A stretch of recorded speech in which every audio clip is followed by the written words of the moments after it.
Sports Hub headlines. Presented by Celsius Energy Drinks. The NFL's legal tampering period began at noon yesterday, and the Patriots made an immediate splash, signing Baltimore free agent pass rusher Draymond Jones to a 3-year, $39.5 million contract. For the rest of the day, though, not much. Buffalo fullback Reggie Gilliam came on board with a 3-year deal.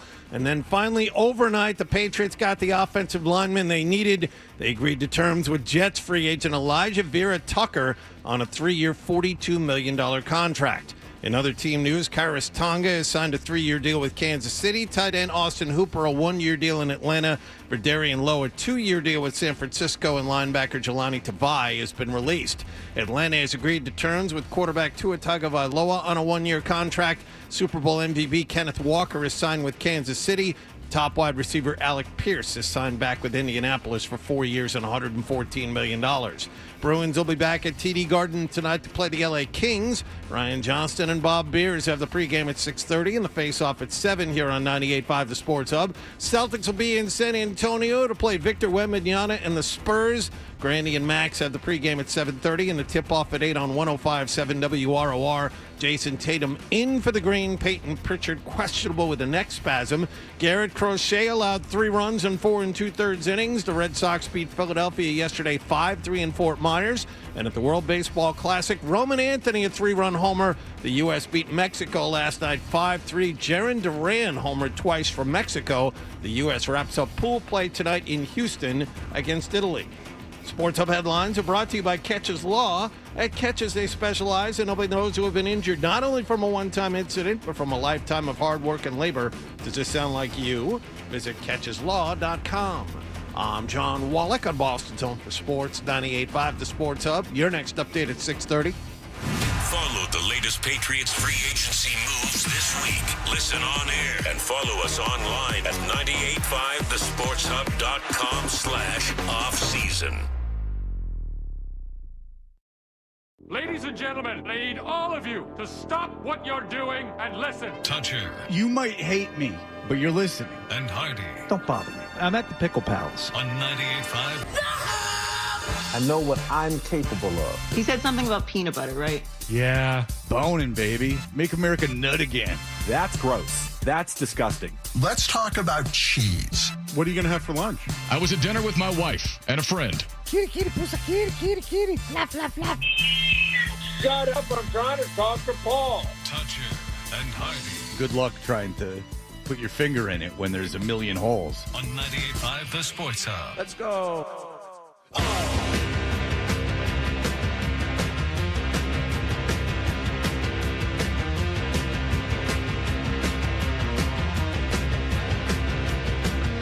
You look good right now, Lumbo. People were attacking us with fake rumors, fake stories. Nobody's corrected them yet.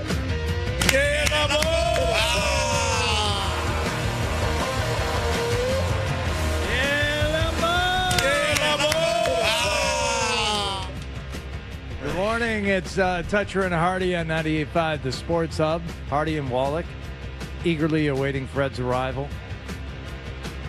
Tuesdays are tough, you know. Tuesdays with Freddie. You know, you get all psyched up. It's the beginning of the work week. You come in there with energy on Monday because you know you're supposed to. Tuesday's kind of a letdown. You know you got 4 days left of the week. Like, oh. So, you know, it's understandable. Well, Fred yesterday, and I don't know that anyone necessarily related to it, said he felt good, and that made him feel odd because when he just feels normal, it's not necessarily good or bad. His default setting is poor. His default normalness is, I think, just a few ticks lower than most people's in terms of whether it's good or bad. When I feel normal, I equate that with feeling good. Like, how do you feel? Great. Yeah. You know, but he doesn't feel good when he feels normal. He just feels normal. And but he felt good yesterday, and that caused him some concern. So maybe he woke up today feeling normal, or didn't wake up. I don't know. His alarm didn't go off. You could talk It yourself happens. in circles with this. It's an enigma wrapped in a riddle. It happens. Yeah. It does happen. I decided to shower this morning as opposed to last night. Oh. I changed it up, and it's a big conversation with Marcy. I'm like, you know, are you all right if I, shower in the morning because I don't want to, make a lot of extra noise and do all this stuff. And she claims that she didn't care, but I felt when I came out of the shower and I was going to get dressed, I felt like kind of an annoyed stir. I felt it and I heard it, from over there on the bed, on the marital bed. Love that passive aggressiveness. That's fantastic. Yeah.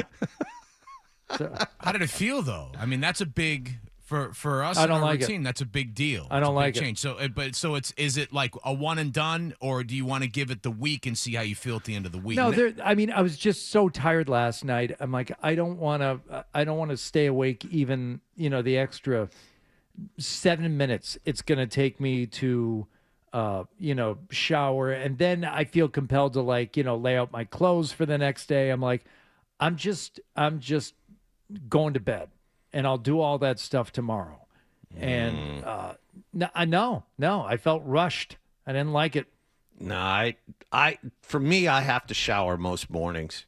I don't know why it is either. I mean, working this shift, it's not like we have to get dressed up for anybody. No. I mean, I get it, but I don't know. I just feel kind of gross if I come in here without showering. You know what I mean? Well, what do you do? Because you're getting after it every night in the sack? Maybe that's what it is. Yeah. Me being the stud that I am, you gotta make provisions for that. Boning, baby. Yeah. We're making America nut again. That's right. That's what we're doing. No, I mean, it's an agreement between my wife and I. But lay the clothes out in the bathroom. Yeah, it is. Oh yeah. Yeah, what you're told to do when you say agreement. What your instructions are. No, that's not true. Most days it is. Most times it is. Not this time. We have an agreement. I don't get that annoyed stir, though, that you do. She's used to this. She sleeps right through it. But what she's used to is me hopping out of bed, immediately just going into the closet, and then, getting dressed in there, and I'm out of that bedroom in 2 minutes tops. Mm-hmm. But instead, there was, water splashing around and stuff like that. Look, here's the real question. How many people did you see out yesterday? There's no way you didn't go outside and spend a little extra time outside yesterday, as I'm sure we will all be doing again today. Oh, God. Everybody was outside. Everybody in my neighborhood, outside. Right. everyone. I live near the high school, so that's busy anyway, but it just 2 blocks off in my neighborhood, everybody's outside. I mean, usually when I walk my dog, walk the dog like 4:30, 5 o'clock, thereabouts, I'll see like one other dog. Yesterday, I saw like 8 other dogs. Okay. Everyone was outside yesterday. So I would feel, number one, when I saw those people, I'm like, I'm out here every day at this time. Are you just not walking your dog? Yes. That number one. Mm-hmm. And number two, that would annoy me a little bit because I like the solace that you get on a dog walk when it's just you and the dog. And if you're encountering, I don't know how your dog is with other dogs. Oh, no, my dog does not like other dogs at all. Well, not a fan. So now you're in your head's on a swivel. You're just like, all right, I'm usually out here alone. I usually don't have to worry about this. Now the half-hour walk is turned into 45 minutes because we got to go to the other side of the street. You got to avoid you got to avoid, dogs, you know, serpentine. You got to, you're looking around. Okay, that dog's pretty small. She kind of likes those dogs. No, that's a shepherd. We got to go. We got to take a left here. Yeah. It's awful. No, so I wouldn't care for that. But just on my street, everybody was outside yesterday. And it was, an informal meetup there on the sack, as we say.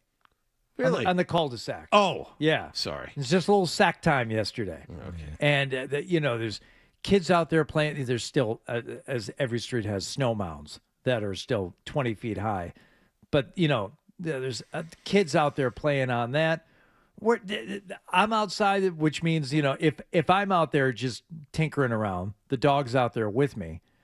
One neighbor comes down with his 2 dogs, so they're all just scuffling around. Then another guy comes down and he's got his kid with him. And it was just, I think I spent 2 hours doing absolutely nothing outside, just talking, petting the dog, just catching up with people. There was one guy I haven't seen in person who lives like a 9 iron away from you. John, it would be a 7 iron for you.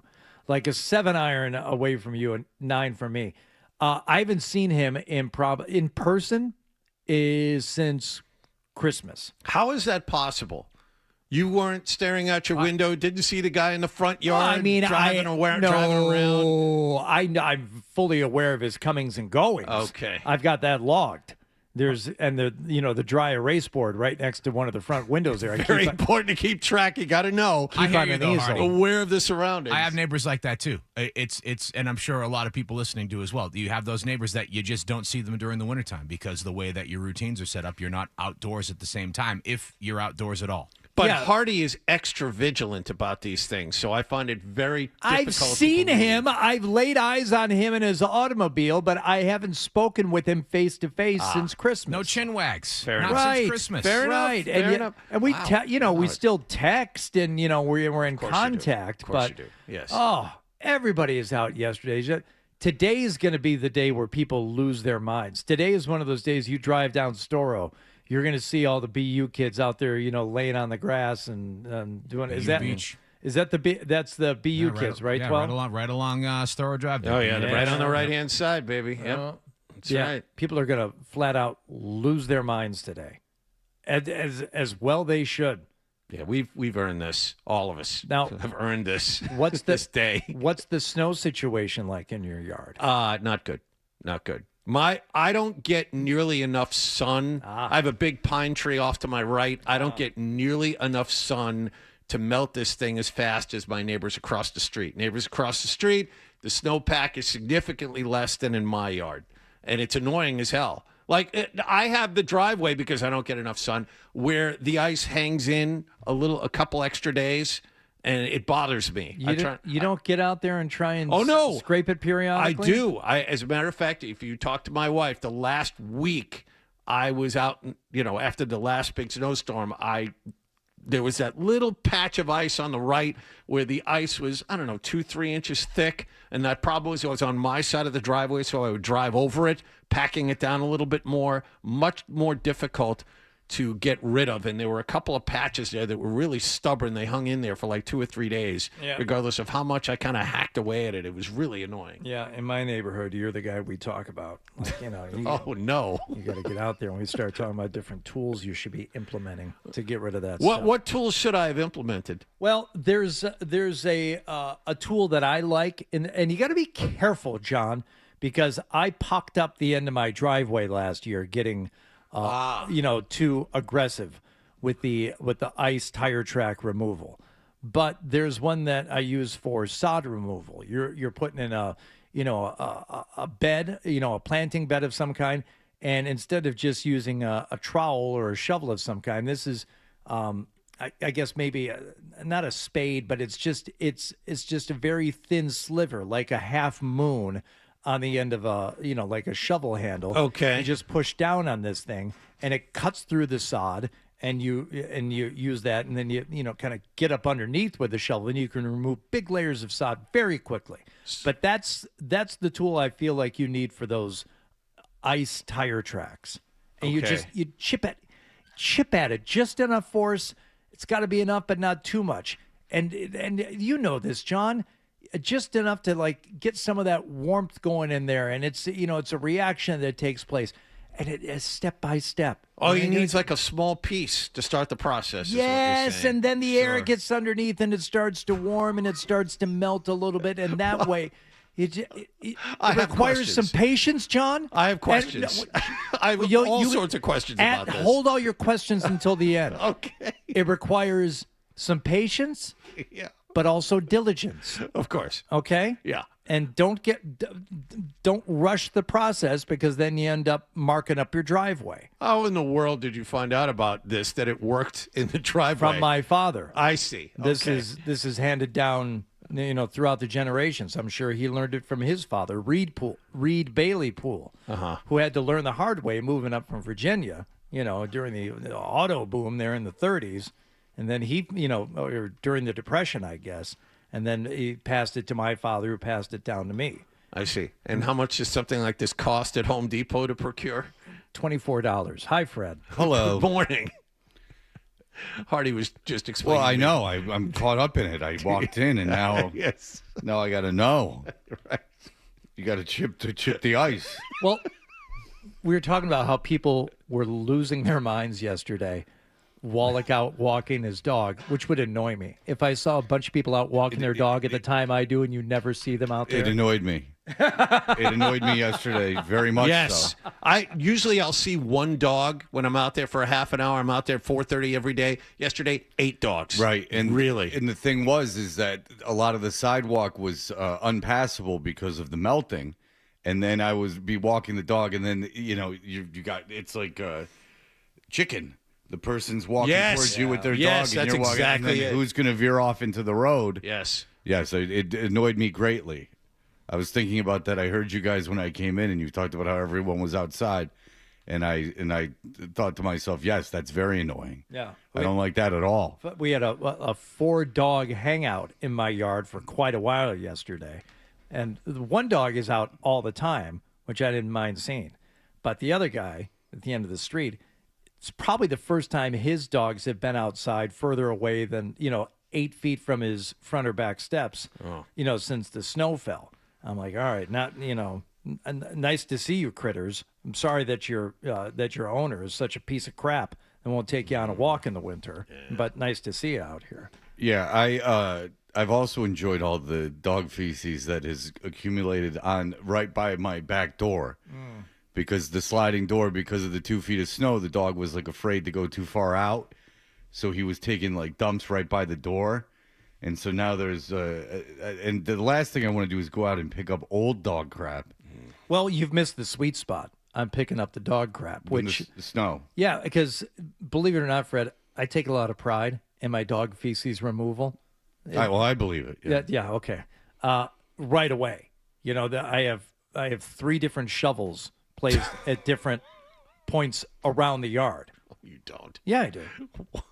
No. Okay. All right, because when the dog craps, you immediately get rid of the dog crap, right? You remove it from the yard. Sure.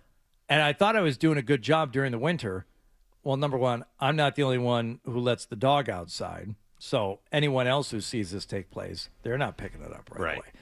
But as the snow started to melt, if you could find it and see it there while it was still somewhat encased in the snow, still frozen, easy to remove. Mm-hmm.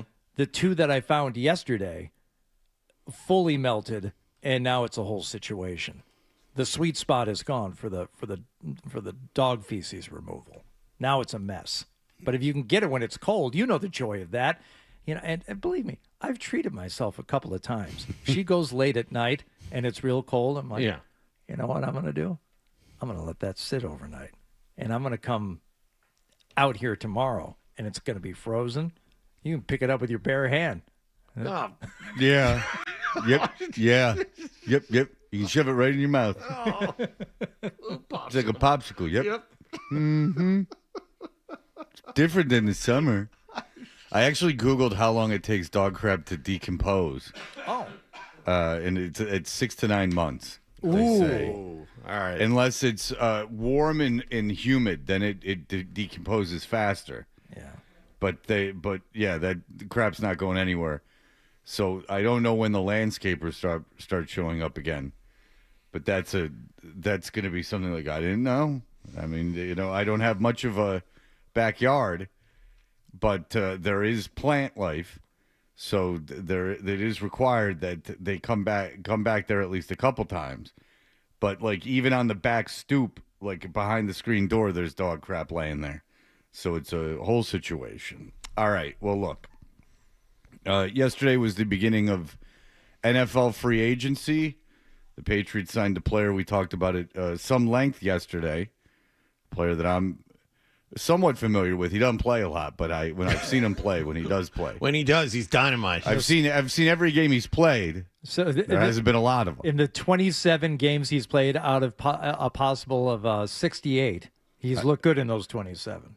To what I hear, I mean, I don't, I'm not breaking down all 22s, but from what I hear, I've seen all 27 games he's played, and there's no question. He's a starter on this offensive line for the Patriots. He'd be a starter on any offensive line pretty much, but he's a very good player. He just is incredibly injury prone, and he's had an injury, same injury twice, which would concern me, and which is why he's not on his former team. Missed all of last season with it. Yeah. So we will be back and take you through the ups and downs of free agency in just a moment.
I am not known as Mr. Fun. Toucher and Hardy continues on the Sports Hub. Did you catch the game last night?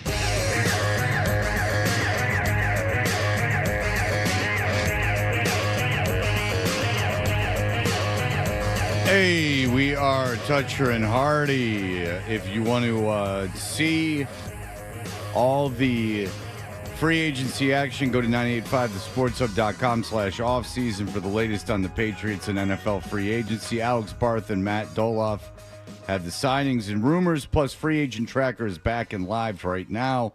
That's 985thesportshub/offseason. All right.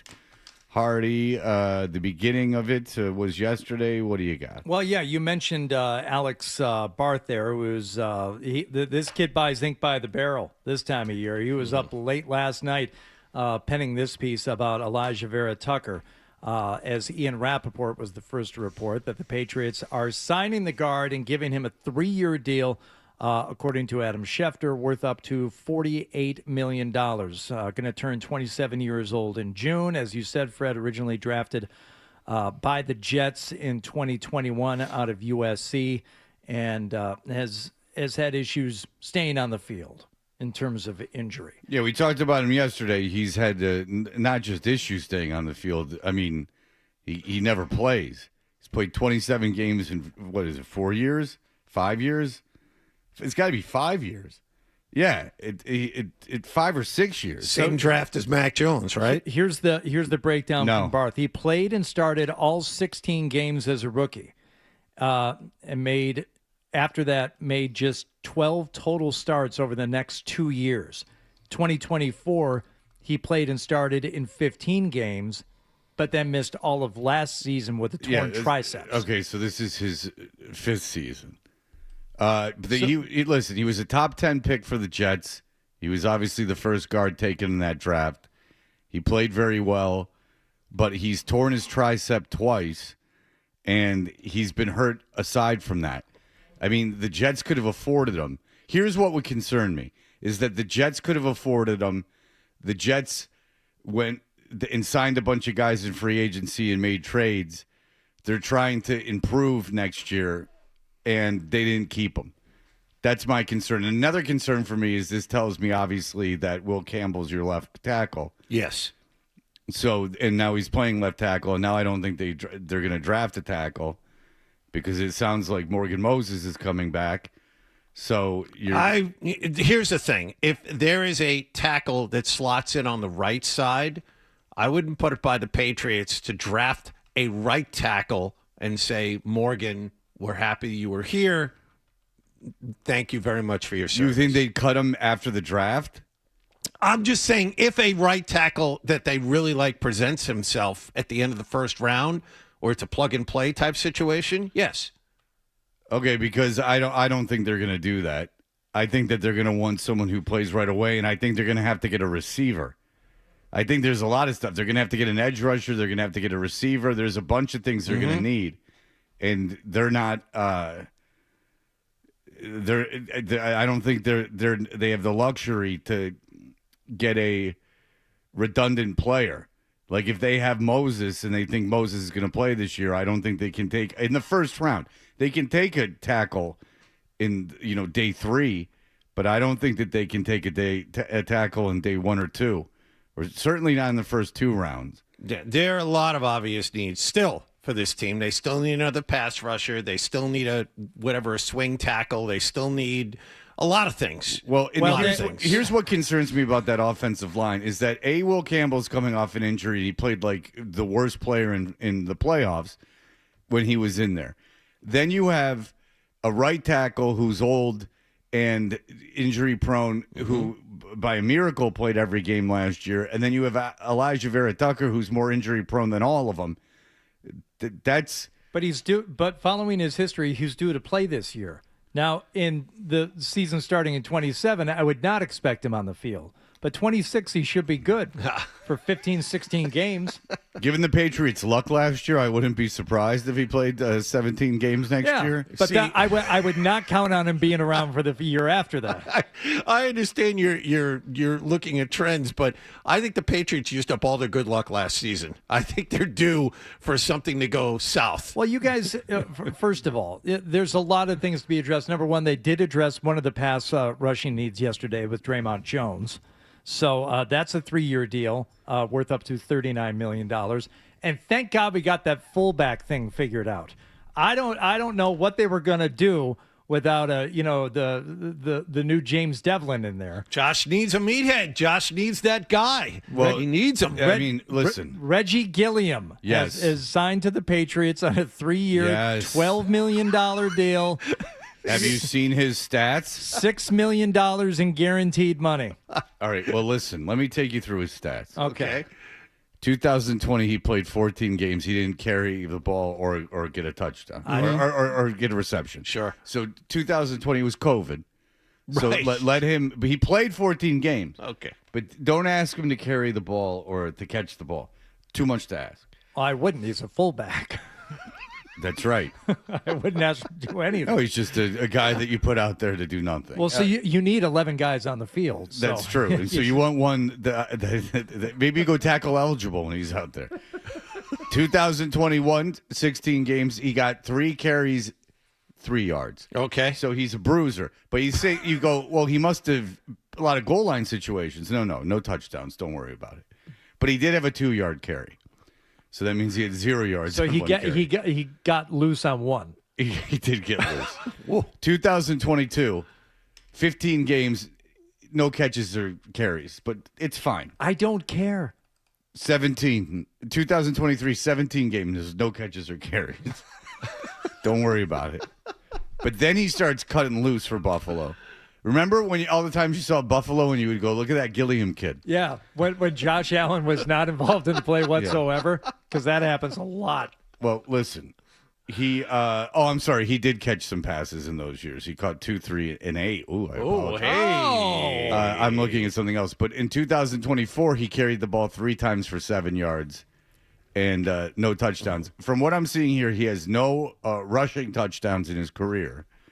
No. And he has 2 receiving touchdowns in his career. What does the stat say for holes opened? Because he's going to open up the holes. What about just plays? How many plays did he play? Yeah. You know? There's something to be said about being available to be on the field. That's a question for you, John. Why don't you dig in there? Why don't you? I don't have the. Pull it up. You got a computer Pro right in front of you. It's Focus fine in when front we're of me. doing a game and you're trying to cheat. Do it right now. How many snaps did he play? I can tell you also that Gilliam is not the only fullback on the roster. That's the best part. Who's the other fullback? Jack Westover, who was the fullback last year. That's right. They tendered him as an exclusive rights free agent before free agency started. Special teams. So now we have 2 fullbacks on the roster. Special teams. He's a special teams ace. So, yes, this fullback is very exciting. Yeah. Don't you sleep? That's probably why you slept through your alarm or whatever happened, Fred. You were sleeping so soundly knowing that the fullback needs have been addressed on this squad. It was the late sleep of a contented man. There's no question about it. And, you could have just had Tonga play fullback on the 3 times a game that you use a fullback, but he's gone. Yes. Yes. All right, well, let's get to that. The players that the Patriots did not get and went elsewhere. Kansas City Chiefs continue to add, and this is a fun one. Defensive tackle Khyiris Tonga gets a 3-year, $21 million deal with 14 guaranteed. Pretty fun. His agents, David Kenner and Nes Ragrabi of Aura Sports, tell the insiders the reason why I say this is fun is because Khyiris Tonga is not just a defensive tackle. He's also a fullback, a Swiss Army knife for the New England Patriots for the last several years. Yeah. Yeah.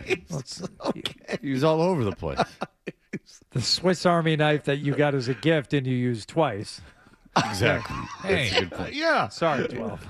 It's okay. Unless you're Adam 12, who's always opening up boxes, that he finds in the dumpster. Now, I like Tonga. I didn't like too much that one of my many, many losing Super Bowl bets, I had him, believe it or not, very long odds for an anytime touchdown. I did that too, not for Tonga. I did it actually for Westover, believe it or not. Now there's throwing money away, and then there's just burning Josh always has one of those weird plays. You have Mike Vrabel catching touchdown passes in the Super Bowl. I thought they get close to the goal line, which, by the way, never happened, so it didn't matter. But we really didn't have a chance to even wonder if it was going to happen because they didn't have any goal to go. Didn't have any snaps inside the 5. Yeah, so that my bet. Okay, Fred, as a man who won every single one of his Super Bowl bets, if you were forced into making an anytime bet in the Super Bowl with either Tonga or Westover, which one would you have taken? Of Tonga. Thank you. All right. Yeah, I might have done Tonga. I might have put a little bit of money on Tonga for an anytime touchdown. I just remember you and Kendra talking about it. Yeah. So I don't remember if I did it or not. Maybe I didn't. But it wouldn't have been any, kind of money that I would have remembered, because I can throw around $5, $10, $15, $20. Well, apparently Wallach can too if he was betting any kind of real money on a Jack Westover anytime down in the freaking Super Bowl. Well, he's got a problem. I mean, he's being helicoptered into Foxwoods.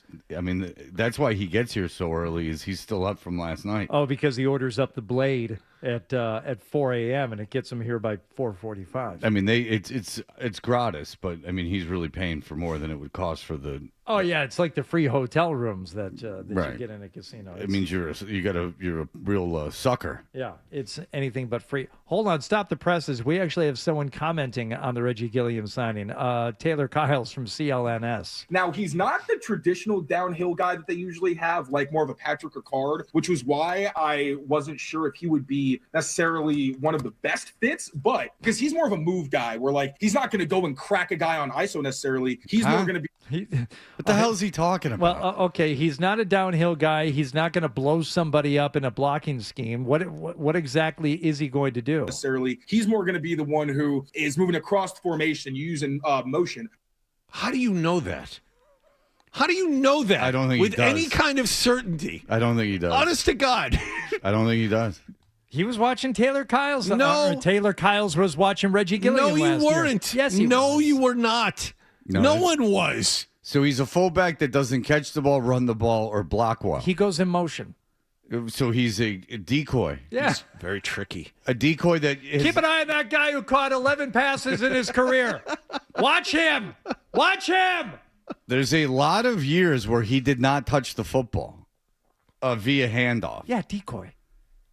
Yeah, because he caught a lot of balls. 2, 3, 8, 1, 2. That's his career reception per year. His carries are just 0, 3, 0, 0, 3, 2. That's like saying there's a lot of times that wooden mallard didn't quack. Yeah, no kidding. It's a decoy. Mm. Yeah, that didn't make a lot of sense. So he's a guy that they went out and paid money to on purpose that doesn't carry the ball, catch the ball, or block well. Oh, there's the occasional spider 2Y banana out in the flat there. Hey, so other guys are incapable of pre-snap motion? $12 million. It's not your money. So wait, but that doesn't. So play it again. His analysis is that he's not going to catch the ball, run the ball, or block downhill. Yeah.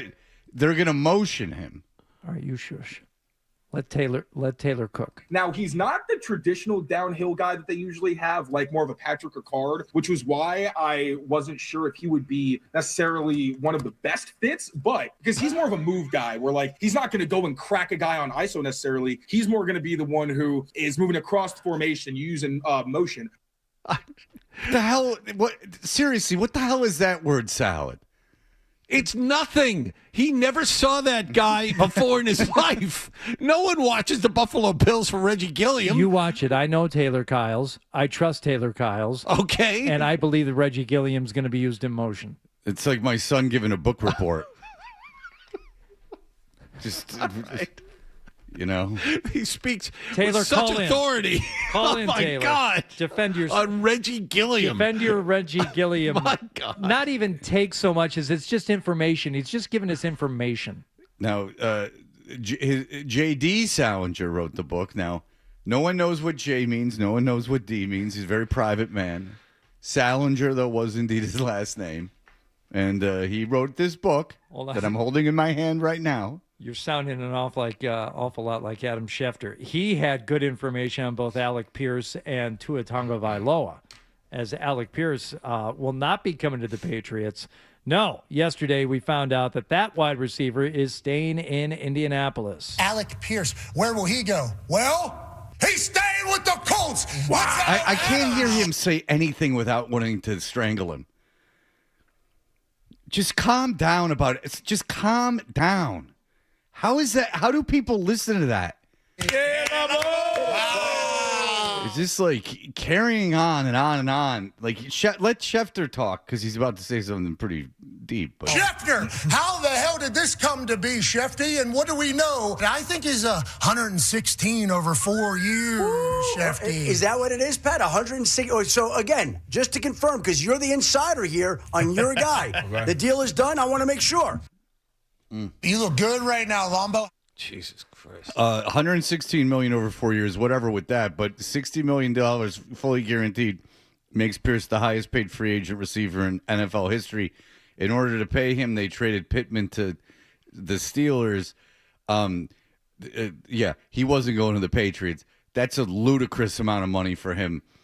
The guy hasn't caught that many more passes than Gilliam. I mean, I don't think that. Not a lot of targets, not a lot of catches. Big yards when he catches them. So here are the big moves that Indianapolis has made. They traded for Sauce Gardner for 2 first-round picks. They got rid of Pittman and brought in Pierce, and then for the most amount of money ever given to a free agent, and they don't have a quarterback right now. Because Daniel Jones wants more money than Sam Darnold made, even though Daniel Jones has played 8 good games in his career and is coming off a major injury and might not play until November. Well done, Colts. You went from winning being 8-1 to doing a bunch of, like, if anyone complains about not getting Alec Pierce, you're out of your mind. I don't care if he turns around and he's Pro Bowler. That's way, way, way too much money for someone who catches the ball that infrequently. You can argue, not even much of an argument, you got rid of your better receiver. Your receiver room is worse this morning than it was yesterday. If catching the ball means something, then yes, you got rid of the better receiver. I think that the Colts are an actively worse team today than they were yesterday. They've gotten worse. They obviously would know more about Pierce and Pittman than I, since, they're there. But maybe they know too much and they overthought it. And they don't have a quarterback. I mean, Daniel Jones has a transition tag on him. I don't doubt that they're going to get him back. But Daniel Jones is not a good quarterback. Anthony Richardson technically is still there, even though they asked him, they freed him up, like, if you can go find a trade, find a trade. But I think technically he's still on the roster. Right.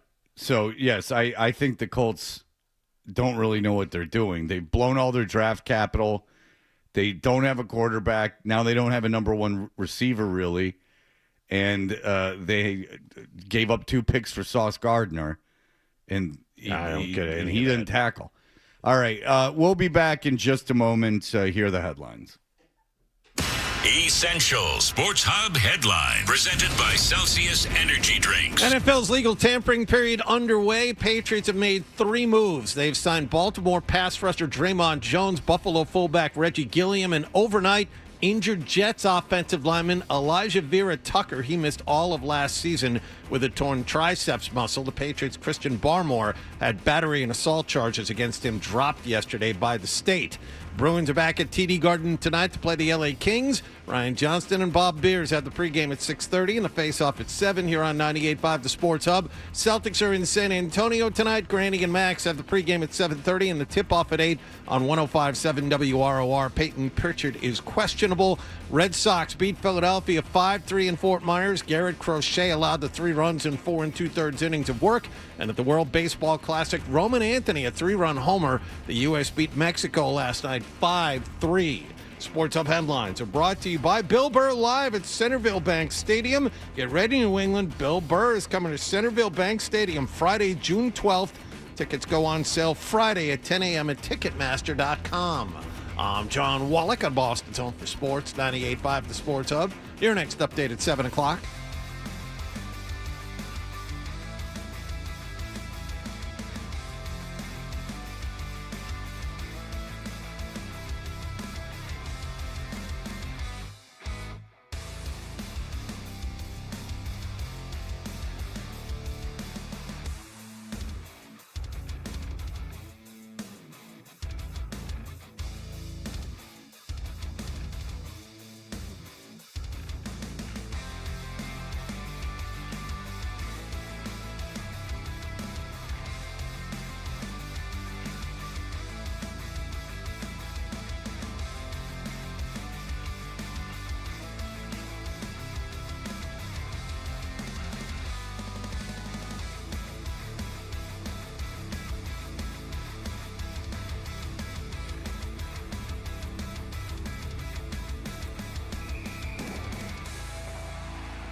It's never changed.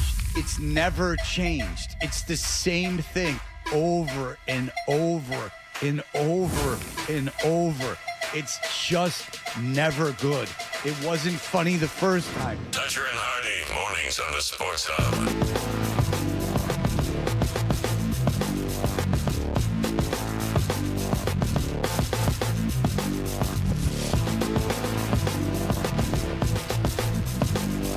We are Toucher and Hardy. What's going on, Hardy? All right, some other moves to get to around the NFL yesterday as the legal tampering period began. I think that some of this tampering was taking place before the legal tampering period began. I just have a sneaky suspicion that not all these deals get done in 90 seconds. And I sometimes think there's some conversations happening, say, between Tua Tagovailoa and the Atlanta Falcons. Tua and the Atlanta Falcons, he plans to sign a one-year deal with the Atlanta Falcons. That would mean he would be united with Michael Penix. They'd have two left-handed quarterbacks. Makes a lot of sense here. You can see it happen. Why? Wait. Why? Because Why they're does both that make left-handed. sense? They're Because both left-handed. You don't have to, as a receiver, you don't have to who's in? Which way is he? Which arm is he throwing with? Your blind side is a different side. Yeah. The importance of the right tackle skyrockets, and then everything goes to pot. The idea of a free agent wide receiver who's only caught passes from a right-handed quarterback coming to Atlanta, and then it feels like he's on the moon sounds a bit far-fetched to Fred's me. right. It's more about the offensive line than anything else. And Tua's going to wind up in Atlanta on the same day that he gets released from the Miami Dolphins. He now will move on to Tua. He will go on to Atlanta. That'll be his place where he goes. Yeah, that's a lot of ways to say the same thing, as he always does. Even for Schefter, that's special. Wow. I really enjoyed that. Because of the talent. Hold on a second. Let's just hear the end of that again. He will now go on to Atlanta. That'll be his place where he goes. I think we should have Nick read that. Read those words. He can say it with the same conviction. Well, wait a week and a half, and a little over a week and a half, and we can get Nick in here to do that. Yeah, it's I don't know what they're doing. They drafted Penix when they didn't need to draft Penix. Now they don't know about Penix because he's coming off an injury and he hasn't been very good against a lot of people here at the station who wanted Penix very badly because they saw him play in the playoffs. And then now they bring in Tua, who I wouldn't touch, who a team is paying $100 million in cap space not to play. But then they went out and got Malik Willis, and they paid him because they didn't want Tua. So they took the cap hit from Tua, went out and signed Malik Willis, and that's how bad Tua is. And he's one hit away. He will go on to Atlanta. That'll be his place where he goes. Yeah. That's it. Yeah, I mean, there's a bed. He's got to talk until it ends. He can't just go up there and state the obvious. Where he will eat meals of food. Yeah, and breathe the air. Atlanta. I mean, he didn't even give this much information, but Atlanta, which is where he goes in south, warmer than some other places, but not as warm as Florida. Indoors, and where football is played. That's too much information. The indoors is too much, You're too right. insightful. It would just be like, to Atlanta on occasion of football. Well, Kenneth Walker used to playing outside. He's still going to be playing outside.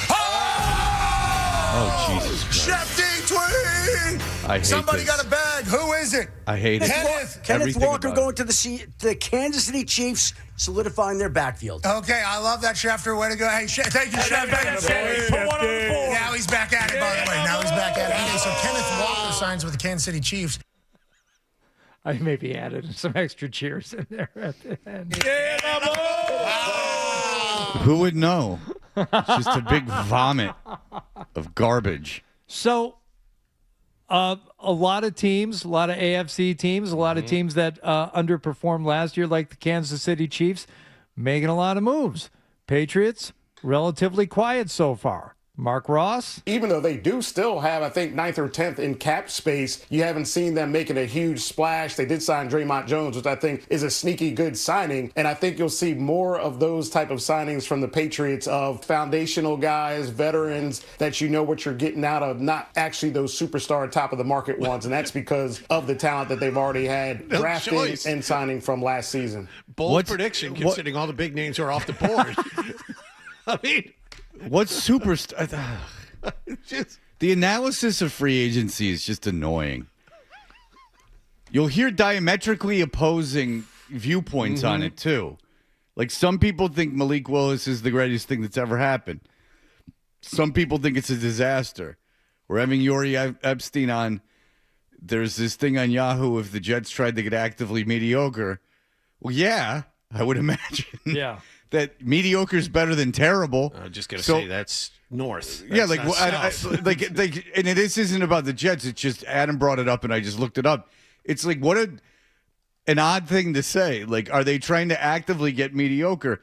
Well, I don't know if you can tank 2 seasons in a row. Like, now you don't want to give $100 million contracts for 5 years to guys that are 39 years old. But if you sign a guy for a year or two, I mean, yeah, you want to. At some point, you got to start winning games a little bit. Right. The thing with the Patriots and not getting after any, like, certified, legitimate, like, already established talent, it sounds like they're doing what every team expects to do. And it's like, well, we just got to make sure we draft really well. No kidding. Now, you've done okay in a few positions on the draft, but to count on that and just not shore up anything with established veteran talent. And I agree with you, Fred, that the use of the word superstar, especially in this free agency class, is ridiculous. But there are guys who have already proven that they can play. You're not gonna get any of those guys. Well, one edge rusher, the sneaky good one. Two things. First of all, the analysis of the Patriots saying, you know what, they're now looking for value. Well, of course they're looking for value. That's all that's left at this point. And the other thing is, I was reading Jeff Howe after Alec Pierce had signed with Indianapolis. Howe tweeted out that the Patriots were in on Pierce, but he just got too expensive. And this is what we were talking about yesterday morning. Patriots will go to 26-27, but if it goes any further than that, they're out, as they should have been. You're not going to pay that much money for a one-trick pony. The guy I really wanted to see if they'd go after is that guy Rashid Shaheed, who would have come a lot cheaper and has a better track record of being a deep ball receiver. He went back to Seattle. That's the guy I thought they should have gone after. Well, Dobbs is still available. I mean, there's still receivers available if you want to get a receiver. I just don't know. They got a very good left tackle. He's just hurt or left guard. He's just hurt all the time. And then they got an edge rusher.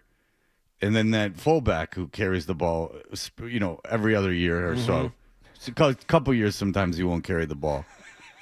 It's just that, like, when you pound the table for them to do something, I don't really know what you want them to do.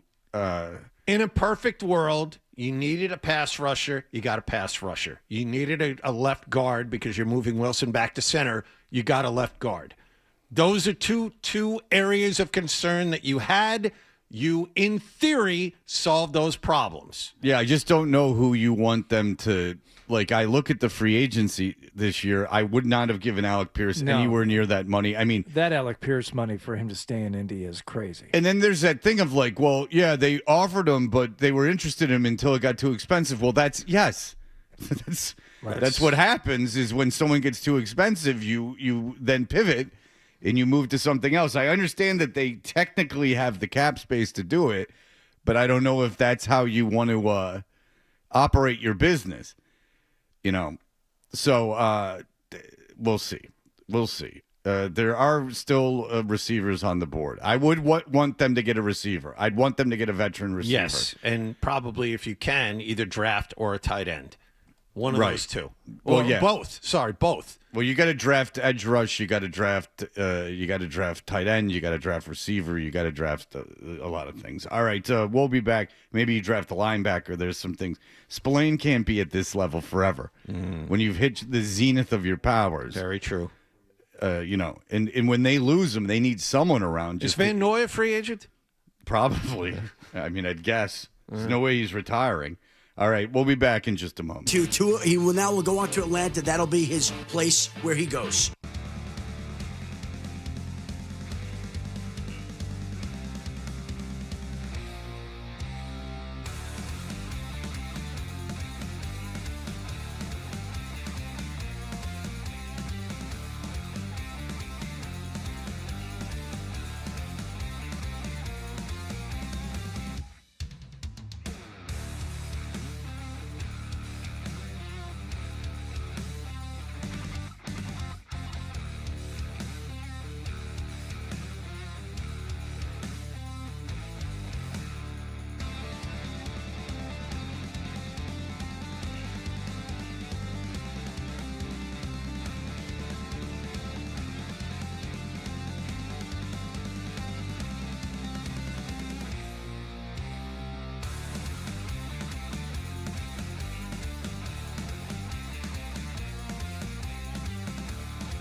Hour number 1 of Toucher and Hardy was brought to us by Valvoline Instant.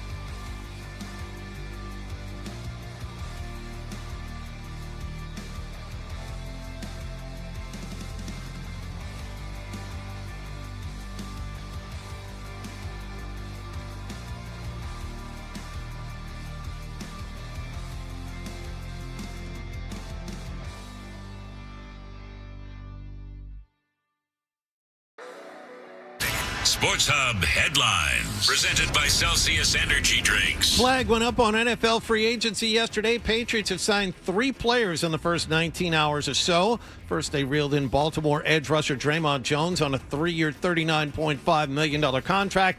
Later yesterday, they signed Buffalo fullback Reggie Gilliam to a 3-year deal. And then overnight, they came to terms with Jets free agent offensive lineman Elijah Vera Tucker.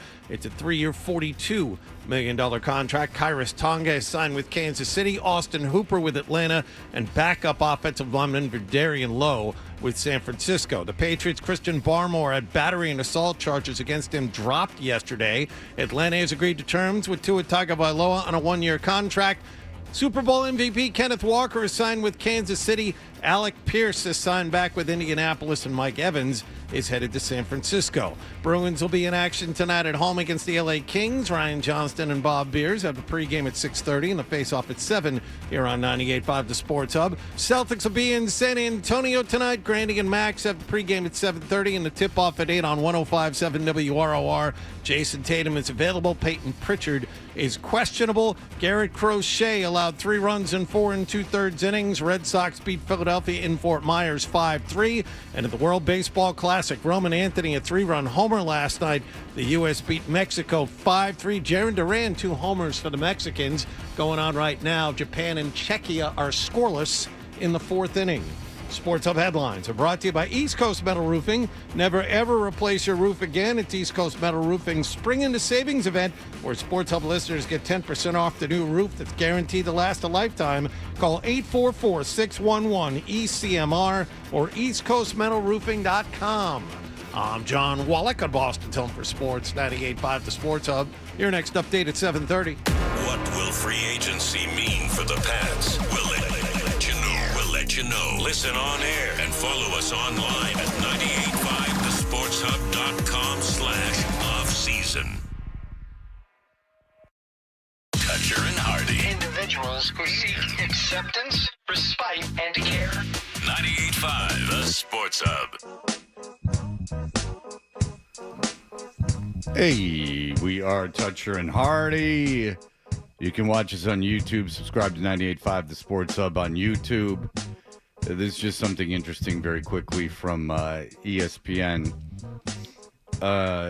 Most teams, this is about receivers and secondary free agents. Most teams prefer to develop and re-sign their secondary wide receivers because when those players have hit free agency over the past few years, the deals really haven't worked out. Over the past 3 off seasons, there have been 15 second or third wideouts who landed contracts worth at least $7 million per season. The hit rate on those deals has been disastrous. The only real hits have been Jacoby Myers and Adam Thielen. You could make for the case of Cooper Kupp, but that would be blocking, the guy says. Charitably, that's a 20% success rate. There have been way more disasters in this contract range with players such as Alan Lazard, Mike Williams, Tutu Atwell, and De'Ami Brown.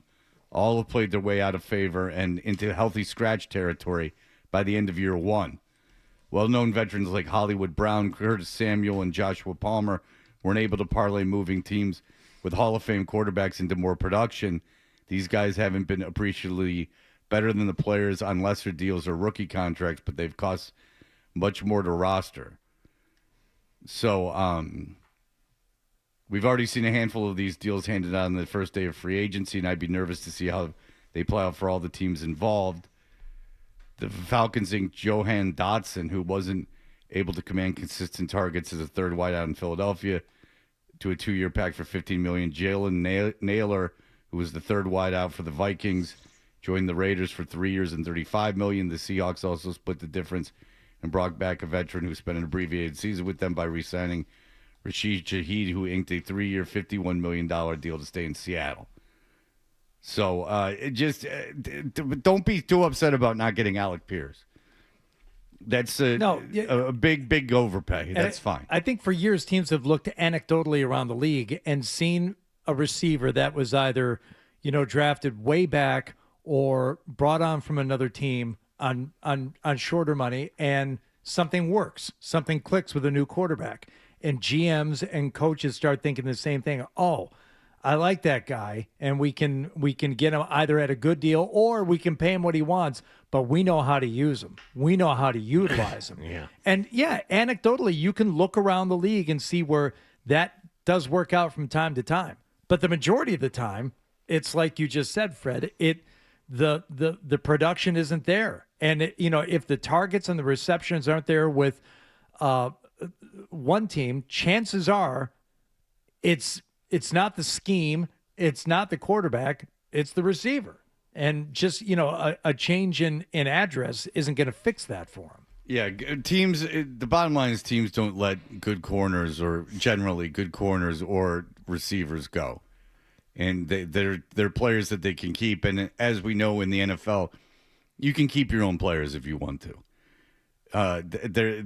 If you have a redundancy at a position, then it can be difficult. But other than that, you can keep players that you want. That's not a cap issue. It's very you got to make decisions sometimes when you got multiple guys at a position. That's fine. But I mean, Cincinnati's got T. Higgins and Jamar Chase on the same roster, and they're both being paid pretty much like number one receivers. It can be done. And they're paying Joe Burrow.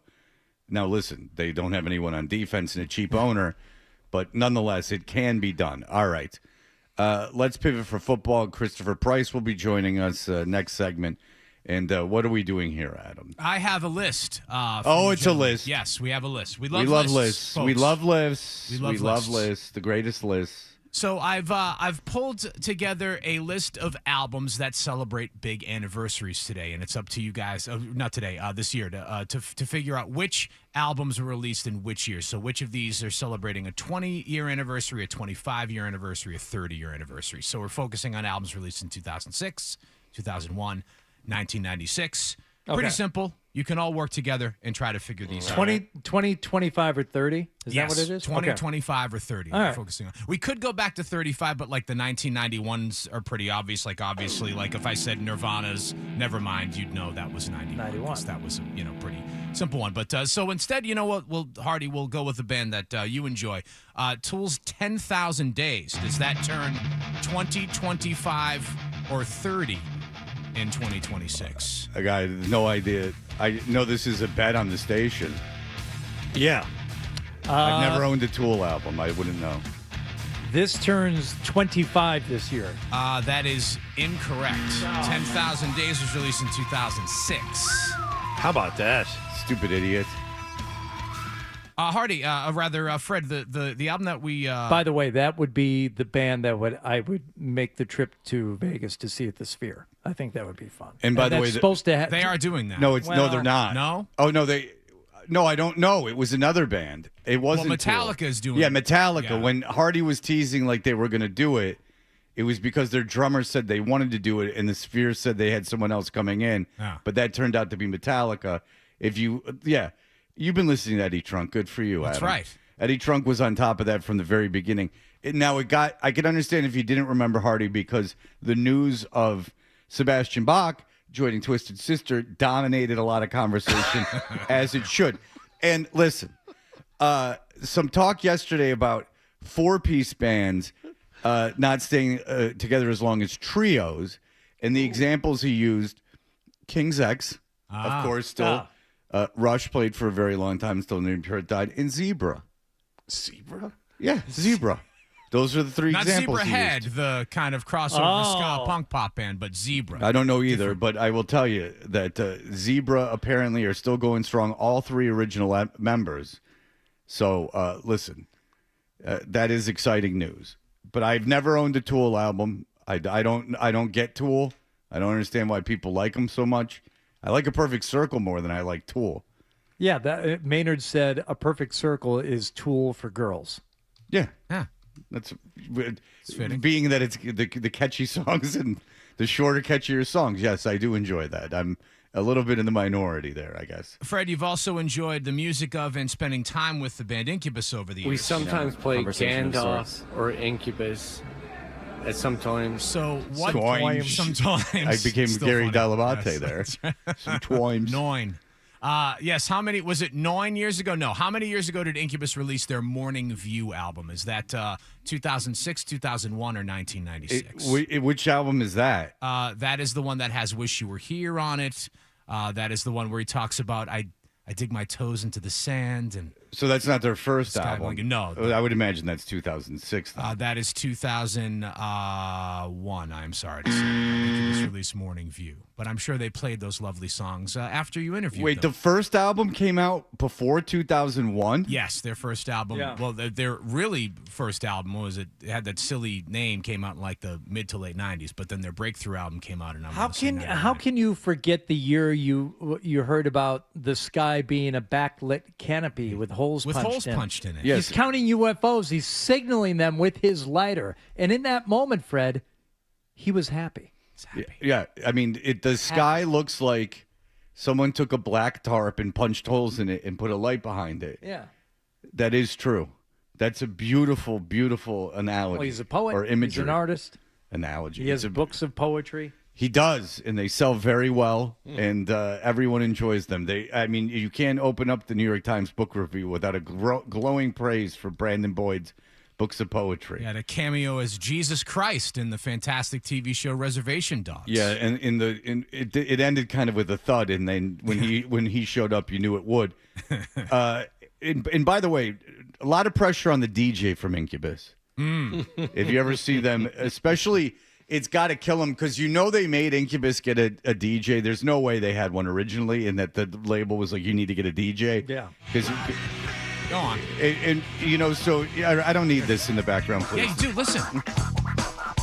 Yeah, so like Wish You Were Here is his like Pink Floyd moment. Like this is his really poetic, like, wish you were here. And so like that's just got scratched. That first one, they go all in. But it killed them that they had to go like wick-woo, like in the back, like that sort of Just the little wick-woo. I never even thought about that. It is literally and figuratively his Pink Floyd moment. Wish you were here. Yeah, Wish You Were Here. Like he had a song called Wish You Were Here, which is Pink Floyd has a very seminal song called Wish You Were Here, and they're on like the Tonight Show or whatever show, and they're playing it, and they're like, he's super into it, like he's holding the mic and like giving it his all, and then in the background they just have a DJ going wick-a-woo, like in these like little, Just filling in the gaps. like this like ethereal, like dreamy kind of guitar thing going, and then you just hear You could wick-a-woo. accomplish the same thing with an egg shaker. Just Well, if you saw the Foster of the People to Pumped Up Kicks, the guy had because there wasn't a lot of keyboard for him to play. He had maracas and a tambourine. Yes. Oh, yeah. That came up on my Instagram yesterday as I blankly stared at it for half an hour. Just scrolling and scrolling and scrolling. Dr. Steve Brule videos. Oh, I've can't getting go wrong with so those. many of those lately. Me too. Yeah, and then it's keeping me around. You know why? The algorithm works. Because this is speaking of anniversaries, this is the 20th anniversary of Tim and Eric Awesome Show. Great job. The first episodes came out in 2006. They do that stuff on purpose. Like all that anniversary stuff ends up popping into your algorithm. All right. I don't like Tim and Eric at all. I just like Dr. Steve Brule. I don't know if I think anything else they've ever done is funny. I enjoyed them thoroughly. Oh, there's a handful of sketches. Yeah. I'm sure there's a handful of sketches, but Dr. Steve Brule is really the only thing I'm ingesting. They touched the sun with Dr. Steve Brule. Yes. And which John C. Reilly was asked about once by a writer during like a long form interview. And he said, I don't even really want to talk about it. Not to be a jerk. He goes, I know people think it's funny.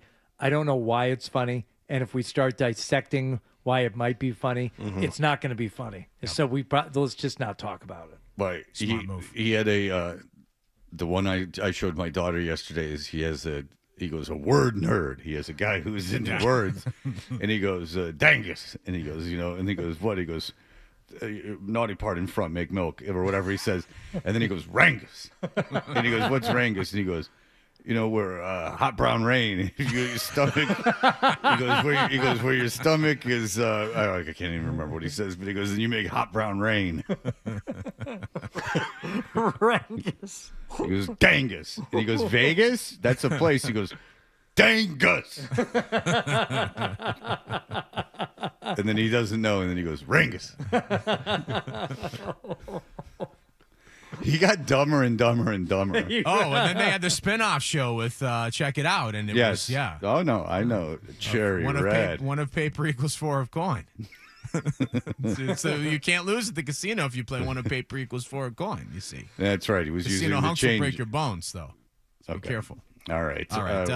Let's give you Weezer has many colorful albums. Oh, Jesus They have blue Christ. albums, and they have red albums, and they had a green album. What year did the green album come out? Was it 2006, 2001, or 1996? 2006. 2006 is the green album? I'm sorry, that's incorrect. It was 2001 that the green album with the hash pipe came out. Have they all been 2001 so far? No. The first one was 06 2006. Oh, I'm getting confused. I came here in 2006. I was on the radio in 2001. Yeah. I apologize. That song Hash Pipe, Ozzy Osbourne was given that song by Rivers Cuomo. That one and Dope Nose. Ozzy had called up Rivers like, "Have any songs for me?" And he said, "Yeah, I just wrote 2 when I was all strung out on." He said he stayed up one night doing equal parts Adderall and tequila, and he wrote Dope Nose and Hash Pipe, and he sent them both to Ozzy, and Ozzy said, "No." Well, you know why they made those songs is because he was so torn up about his revealing his soul on Pinkerton that he said he was just going to make generic pop songs from then on.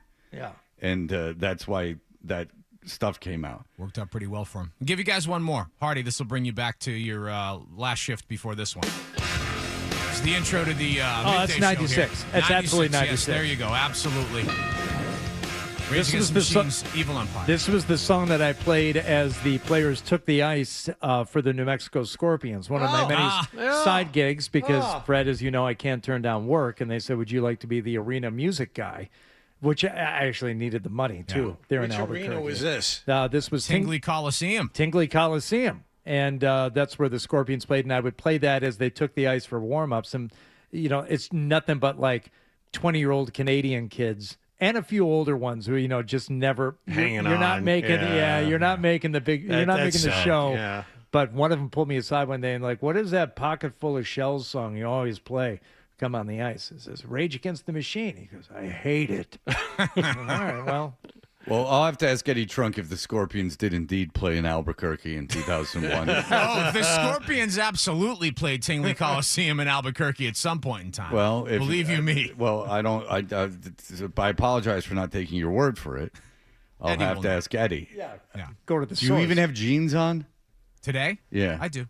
They're black. All right.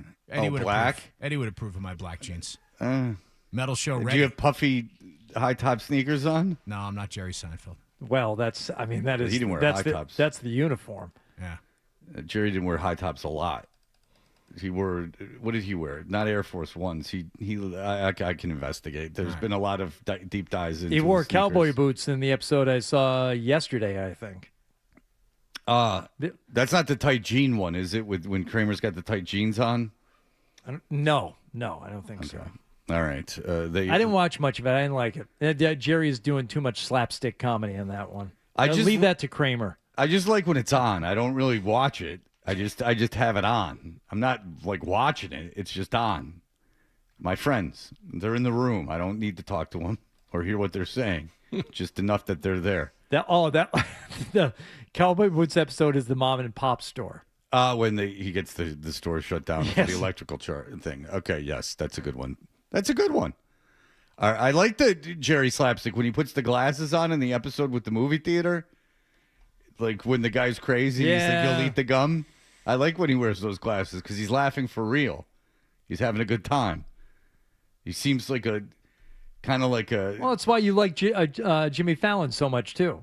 He doesn't break. He cuts up at himself. Jerry Seinfeld is in some way on a spectrum. Like there's no question about it. So to see him actually enjoying himself Right.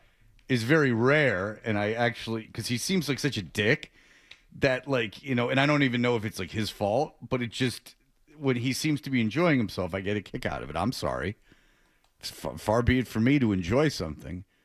All right, we'll ask Christopher Price about what he thinks about it. When you're happy. That's right. Even though it's so seldom. And, well, listen, we'll see what Christopher Price has to say about Eddie Trunk. And if the Scorpions played into his knowledge in Albuquerque, we'll be back with him in just a moment. More Toucher and Hardy on the way on the Sports Hub. Hardy here talking about Del Prete Home Improvement.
talk fullback, Stolf, because the Patriots have added Reggie Gilliam. They steal him from the in-division Buffalo Bills. He gets a 3-year, $12 million contract, $6 million guaranteed. I'm sure Patriots Twitter is having a very rational response. Everybody's to this being calm, cool, and collected to this. Look, they needed a fullback. Stupid Patriot fans. I'm sure you're all being dumb. Where's Taylor Kiles's? I want to hear that again. The analysis of the fullback. Do you have the analysis? Reggie Gilliam. Well, Reggie Gilliam, not a huge fan of carrying or touching the ball in any way. But we did get some analysis of him. I do have it, and I would like you to try and listen with an open mind this time, because I don't think you were doing that before. All right. Quickly, 18 seconds worth. Now, he's not the traditional downhill guy that they usually have, like more of a Patrick Ricard, which was why I wasn't sure if he would be necessarily one of the best fits, but because he's more of a move guy where, like, he's not going to go and crack a guy on ISO necessarily. He's more going to be the one who is moving across the formation using motion. Of course. Yeah. He watched every snap. Let that marinate. Everyone was watching the Buffalo offense for the fullback. And by the way, listen at the end of this segment for a chance to see Bill Burr. We have tickets to see Bill Burr. He's playing at the Centerville Bank Stadium, which I don't know what that is. It's in Pawtucket, I believe, Rhode Island. Well, there you have it. Yeah. But I'll tell you this.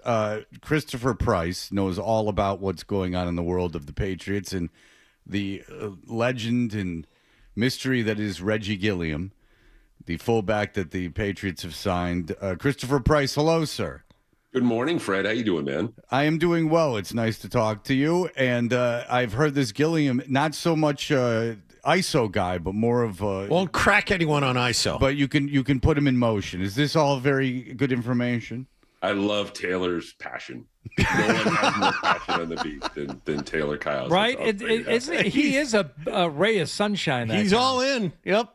He is. He is. I'll say this. What I do know about Reggie Gilliam is that he is a fantastic special teams player. I talked with some people in Western New York yesterday about Reggie and what he brings to the table on a regular basis. And it feels like this is more of a special teams edition than anything else. I think he was second on the Bills last year in terms of special team snaps, accorded as one of their better, if not their best overall special teams players. So that's where you really start with him. And then, as you guys mentioned before, and others have mentioned as well, the Patriots do need an upgraded fullback. And I think that's what he brings on a regular basis. So not the sexiest signing in the world, but it's a piece of the puzzle here as we move forward. Yes, and he was Special Teams Player of the Week one year in his career as he caused a opening kickoff fumble that was recovered by the Bills. That's just a little info for you that maybe Christopher Price didn't have in his pocket, but I'm here to help. Yeah. They signed Elijah Vera Tucker last night, and he's a left guard. He has missed a lot of football. He's played 27 games in 4 years. He's torn his tricep twice, but he's very good when he does play. The concern for me here for the Patriots is that you have a left tackle coming off of an injury and a left guard that's injured all the time. What do you make of the Vera Tucker signing? It means that they're going to sign probably at least one more guy, and they're going to take one of those top 100 picks and I think draft someone to fill in either at left guard or left tackle. And then you also hope that Ben Brown can become a serviceable, and I think he is, but a serviceable fill-in if you need someone at left guard. There are a lot of possibilities out there, not just in free agency, but in the draft that I think have started to kind of open up here as free agency kind of continues on. So I think Vera Tucker is probably an addition if you, like you said, I mean, if he's healthy, if he's 100% healthy, I think it's a good ad, smart, strong, tough, checks all the boxes, everything you want to see in a guard. And I think, and I know that a lot of my colleagues have talked about this, and I echo their sentiment that you're going to see an improvement on that left side just because you're not going to see two rookies on that left side. I think if you move Jared Wilson to center, that kind of changes the calculus there on that left side. So I think there's going to be an upgrade. Just might take some time to find that right combination moving forward. The Jets are a bad franchise, but they did have the money to keep him, and they chose not to keep him. They could have kept him They could have done anything, really. They have a ton of cap space. They have a ton of holes. Does it concern you at all that the Jets weren't interested in keeping him around?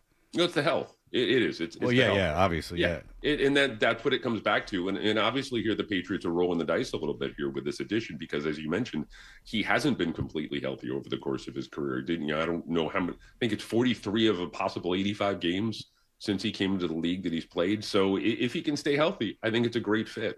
And that's really, for me, the biggest question. Fred, to kind of build on that point a little bit, you brought up a really good point, I think, before the break, before 7 o'clock, talking about how teams don't let good corners and good wide receivers walk. I would extend that to include good left tackles as well. And so that I think that position is part of that equation, in addition to what you were talking about before. Yeah, so and that kind of goes along with the amount of money that Alec Pierce was given. And, there are some Patriot fans that are upset about the Patriots not signing him.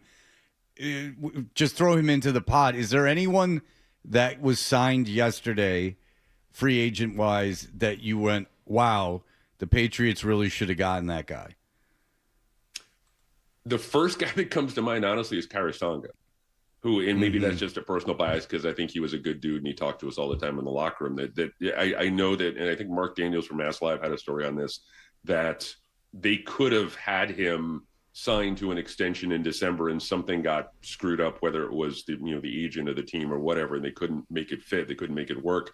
And he goes to Kansas City. And I think Kansas City, by the way, had a pretty good day yesterday with Tonga and Walker filling 2 important spots on that roster. So really, for me, the first name that came to mind was retaining your own guy in Karasanga.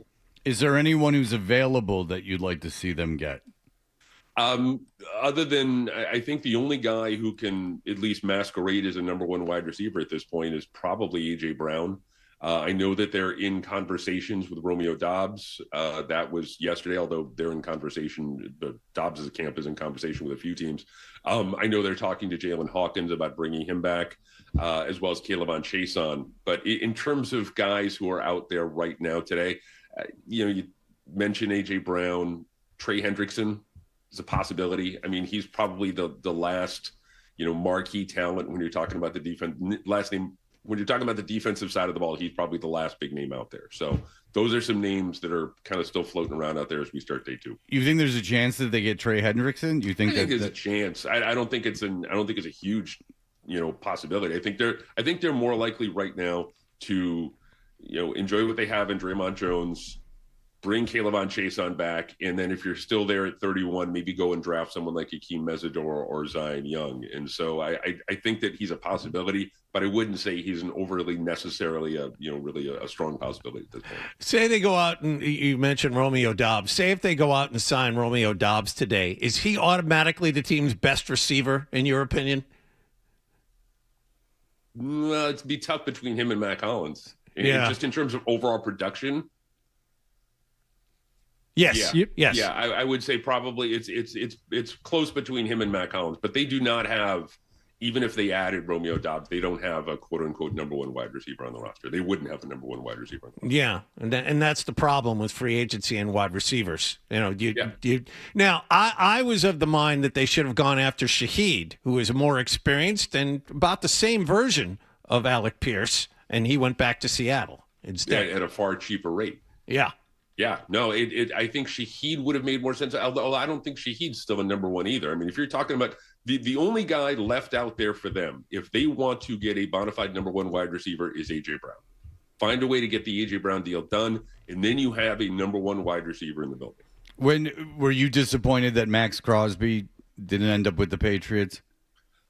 I was a little disappointed, but I wasn't overly surprised. I think Baltimore's had a really good start to free agency, and I think that's that's a perfect fit for them. And I think that kind of props Lamar Jackson's window open probably a little bit longer, another year or 2. But I never really thought it was a huge possibility. I'll say that when it comes to Max Crosby in New England. You would have been in favor of giving up 2 first-round picks? It would have depended. It really, for me, Fred, I think it depends on the year. And I know there was a lot of conversation, because next year, if the Patriots do not obviously get to the Super Bowl, that pick is going to be a lot more valuable than this year's pick. And I think that was part of the conversation when you talk about the possibility of landing someone like Max Crosby. a number one pick this year versus a number one pick next year. So I think that all kind of goes into the conversation when it comes to Crosby. Obviously, the Patriots, as a team, don't like this year's free agent class. They haven't been ordinarily overly aggressive. But do you like what they have done or what they have not done so far? I like the idea of not going all in on Alec Pierce. I'll say that. I think $30 million for a guy with that level of production, I think would have been a little bit foolish. I know that you go into free agency with the idea of paying someone for future possibilities. And someone online yesterday was bringing up the idea of Wes Welker. Wes Welker wasn't Wes Welker till he got to New England. And so, you get him here, you get him in the building and you plug him in and you hope he kind of takes things to the next level. That's an awful lot to ask for, but I'm glad that they didn't go after Alec Pierce. I think as a whole, I think they did okay. I like Draymond Jones. I don't love him. I don't think he's a Pro Bowler, but I think he's a good piece to that front seven.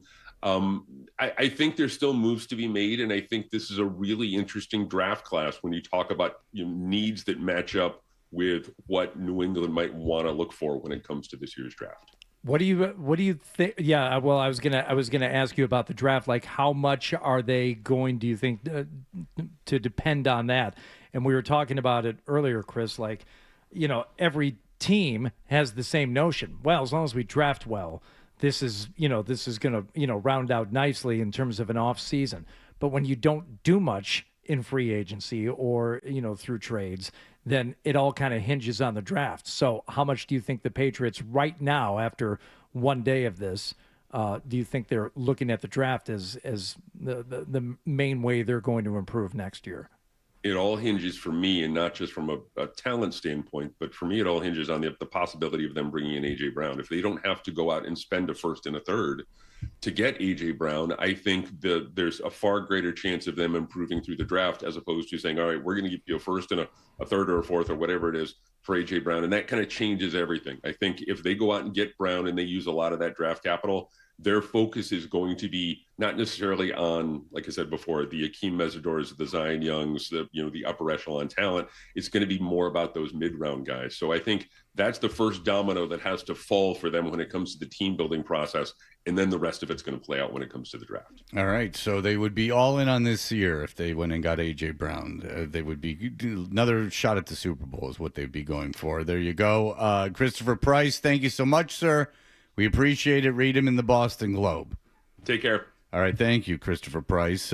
Caller number 10 in the contest line, 617-931-0985. We'll score a pair of tickets to see Bill Burr for the first ever comedy event at Centerville Bank Stadium, home of Rhode Island FC.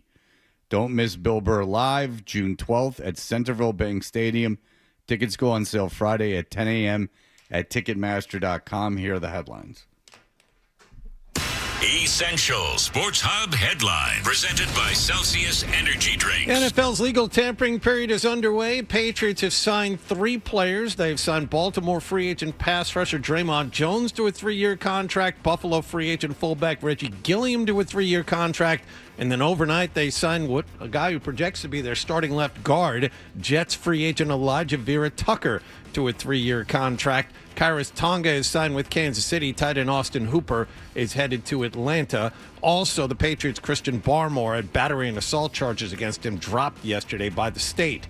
Bruins will be back in action tonight at home against the LA Kings. Ryan Johnston and Bob Beers have the pregame at 6:30 and the face-off at 7 here on 98.5 The Sports Hub. Celtics continue their difficult 3-game road trip in San Antonio tonight.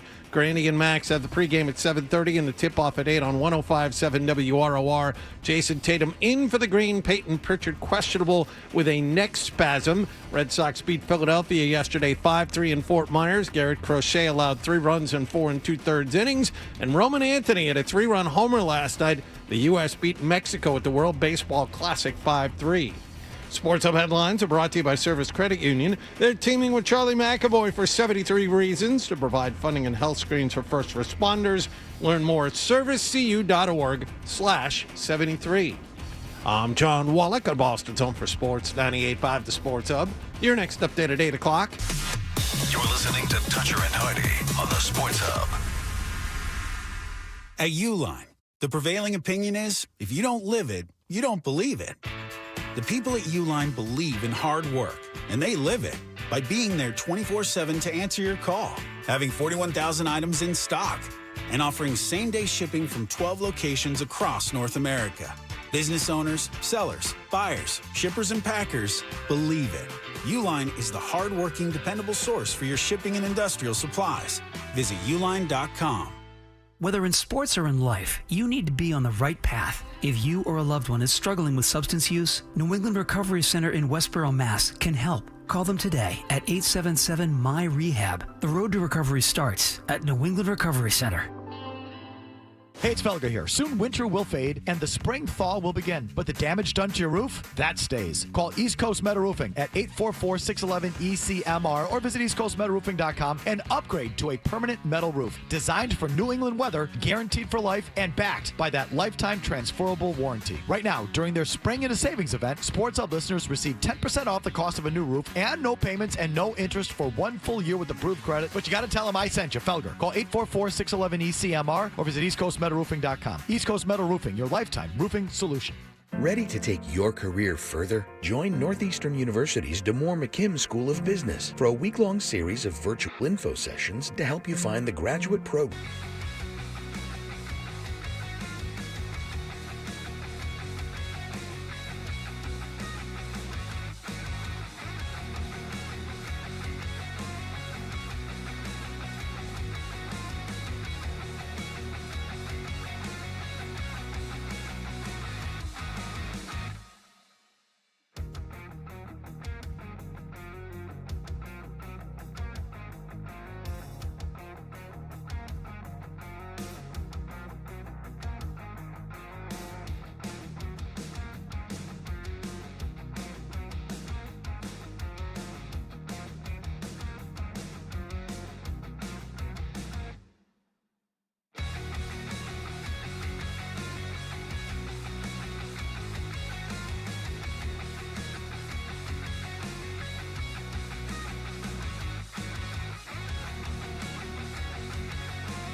we are. Toucher and Hardy. Yesterday, prosecutors dropped charges on Christian Barmore. In Christian Barmore wearing white sunglasses in the courtroom. Don't see that Very often. odd. Well, matched his sneakers. Very odd. I mean, he must have known the charges were being dropped, I guess, going in. There was a sidebar where this was all decided, apparently, but going in with a lot of confidence wearing sunglasses, I didn't even know that was allowed in courts, that you could wear white sunglasses while you sat there. It's a little insane. Yeah. It's actually kind of insane that you would do that. Even if you knew the charges were being dropped, the thing is there were charges brought upon you for assault that you needed to go to court to address. These had been hanging over your head for quite some time. Now, I understand that they were dropped, and thereby you were assumed not guilty, I would imagine. But still, to walk in with the sunglasses on is quite a statement. Yeah, you get the wrong judge. I'm thinking that could go the other way, right? Well, I'm not a stickler for protocol, Yeah. but I think that might piss me off a little bit Yeah. if I was the judge. I'd be like, you can't take your sunglasses off for 5 seconds? Did you guys think the same thing when you saw it? I thought the whole thing was ridiculous. I saw a picture. I didn't see video of him walking in, but I saw a picture. I'm like, what are you doing? First of all, the fact that Stephon Diggs' case is still pending and pre-trial happening a month from now, and that the Barmore one is the one that's just gone away, not pursuing, charges dropped. Well, the victim didn't. The mother of his child did not return for the court date. That is why the charges were dropped. And- Yes. and- That's but why that's the the- prosecution couldn't continue. It wasn't as though he was exonerated beyond a doubt. No, I but didn't say that. that is I'm not saying but you that's did. the first How thing. dare you. That's the first thing that surprised me out of these two cases, just based on the way the Patriots were treating them both, and the fact that, well, who's here, who's not. Everything led me to believe that they were getting behind Stephon Diggs because they wanted him here, and they were, they felt, at least in the immediacy after both of these, that one would be just brushed aside and the other one might be some issues. It's the opposite in every single category.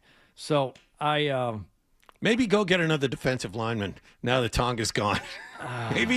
Maybe go and again, we have listened to, the Patriots have talked a lot about Barmore in the days and weeks since he was charged. Not a resounding support of him. And I think that still stands, despite the fact that he is, for all intents and purposes, a free man. Case is over. I would think they'd go get some more help. But going to court, to your point, Fred, if you had to go to court today on something like a serious, traffic violation or something where you knew this wasn't just procedural, you had to make some kind of an impression on the judge, and you've been in a court of sorts in the last couple of years. Did you wear a jacket and tie? Yeah. Yeah, that's But there's beyond that, you see people in court all the time, like not wearing a jacket and tie. It's just, and you could just excuse that as, they didn't have a jacket or tie. Wearing sunglasses is actively basically flicking off everyone in the courtroom. Yes. I don't know if I can stress to you how much this was absurd to me that you would do that. Again, I don't know if we've ever I'm 51 years old, say I've been in radio for 29 years. I don't know if I've ever discussed what someone wore to court before. Maybe it's possible, but I'm not a big stickler for, like I said, for these kinds of things. I found it very, very odd that he had like white Devo sunglasses on while he was in there. If they were Wallach's old, I'm not even making fun of Wallach, but if they were like the ones Wallach used to wear that were like the glasses that turned into sunglasses because of light, then you would be like, okay, like even that's kind of strange. But these were like a whole statement. Like if I saw Barmore outside with these sunglasses on, I'd be like, those are odd sunglasses, let alone in a court of law. No, if I was in for a traffic, there's not a scenario in anything in any situation where I would wear sunglasses. I think Zolak would take his sunglasses off if he were in court. Oh, absolutely. He never takes them off. No, and like I don't wear sunglasses inside, but I don't care what it was. It could be for, I was watching a friend up in court for a traffic ticket. Like I had to drive to court that, had a $5 traffic ticket. I wouldn't wear sunglasses in court. But, I mean, these are serious charges.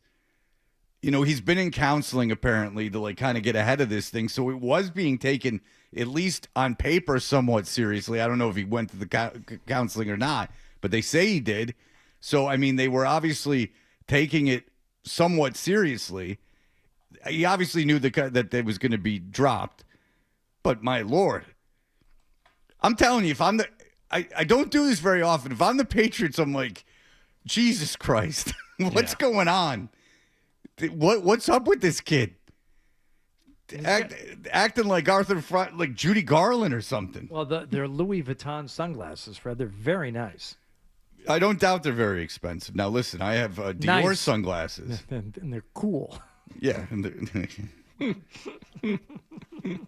I have a pair of black Dior sunglasses that ran me, like $500-600. Whoa! Hello. It was one of those things where I liked them, and then I went to buy them, and then they said that they were that much money, and I was already in the process of buying them, and then I didn't have the balls to turn around and not buy them. But you notice I haven't lost them. It's been 2 years. So I think I finally grew up because I have two nice pair of sunglasses now, both of which purchased with Pro Shop credit. Forking over cold hard. Won some tournaments. Hey, I won a few things here or there. You got to spend it on something. Sunglasses. One pair now I think is 3.5 years old. Still have them. Still use them almost every day.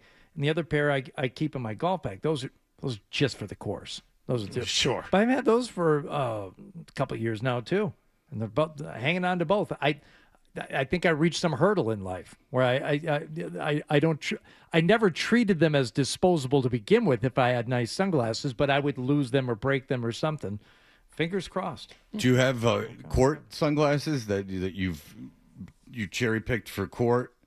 That those are the ones that you're going to wear when you go to court? No, but if that became a thing, I do have ones that I would wear in court. I have those picked out too. They're not particularly cool, the ones he has on either.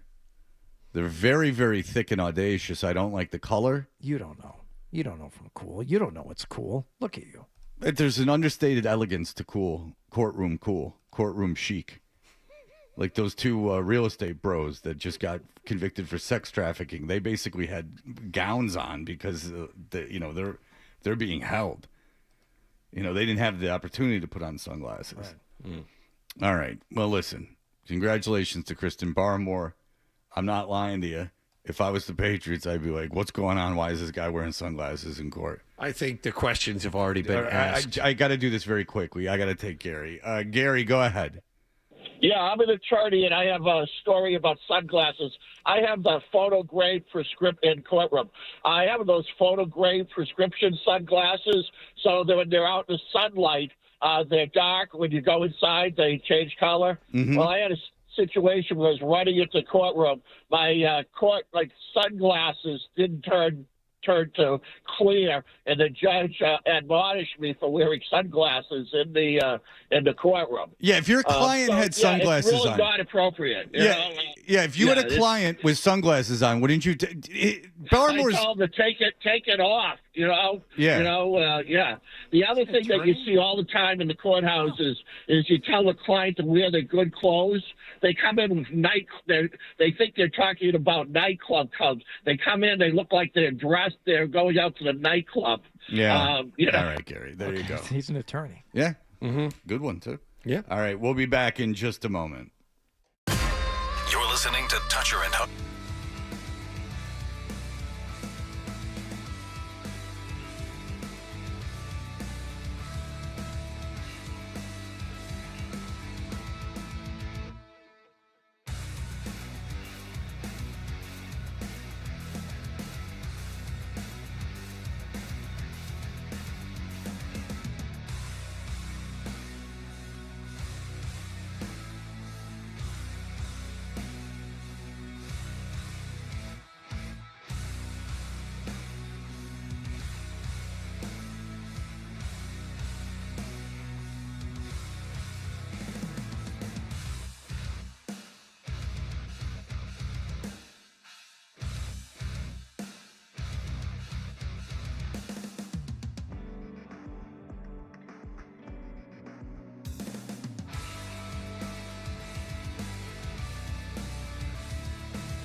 Sports Hub headlines. Presented by Celsius Energy Drinks. Patriots have started slowly during the first day of the NFL's legal tampering period. They've signed Baltimore pass rusher Draymond Jones to a 3-year contract and Buffalo fullback Reggie Gilliam to a 3-year deal. Overnight, they signed injured Jets offensive lineman Elijah Vera Tucker to a 3-year, $42 million contract. On the other side of things, Kyrus Tonga is signed with Kansas City, Austin Hooper is signed with Atlanta, and Vidarian Lowe with San Francisco. The Patriots' Christian Barmore had battery and assault charges against him dropped yesterday. Bruins will be back at TD Garden tonight to play the LA Kings. Ryan Johnston and Bob Beers have the pregame at 6:30 and the face-off at 7 right here on 98.5 The Sports Hub. Celtics will also be occupied in San Antonio. Grandy and Max have the pregame at 7:30 and the tip-off at 8 over on 105.7 WROR. Jason Tatum in for the Green. Peyton Pritchard has a neck spasm. He is questionable. Garrett Crochet went 4 2/3 innings. Red Sox beat Philadelphia yesterday 5-3 in Fort Myers. Sonny Gray faces the Tigers at JetBlue Park today. And the World Baseball Classic, Roman Anthony a 3-run homer, and Garrett Whitlock picked up the save. The U.S. beat Mexico last night 5-3. Jaron Duran 2 homers for Mexico. The U.S. wraps up pool play tonight against Italy. And right now in the 8th inning, undefeated Japan and winless Czechia are scoreless. Sports Hub headlines are brought to you by the 99. Stop in this St. Patrick's Day for lucky specials like green beer and corned beef and cabbage dinners.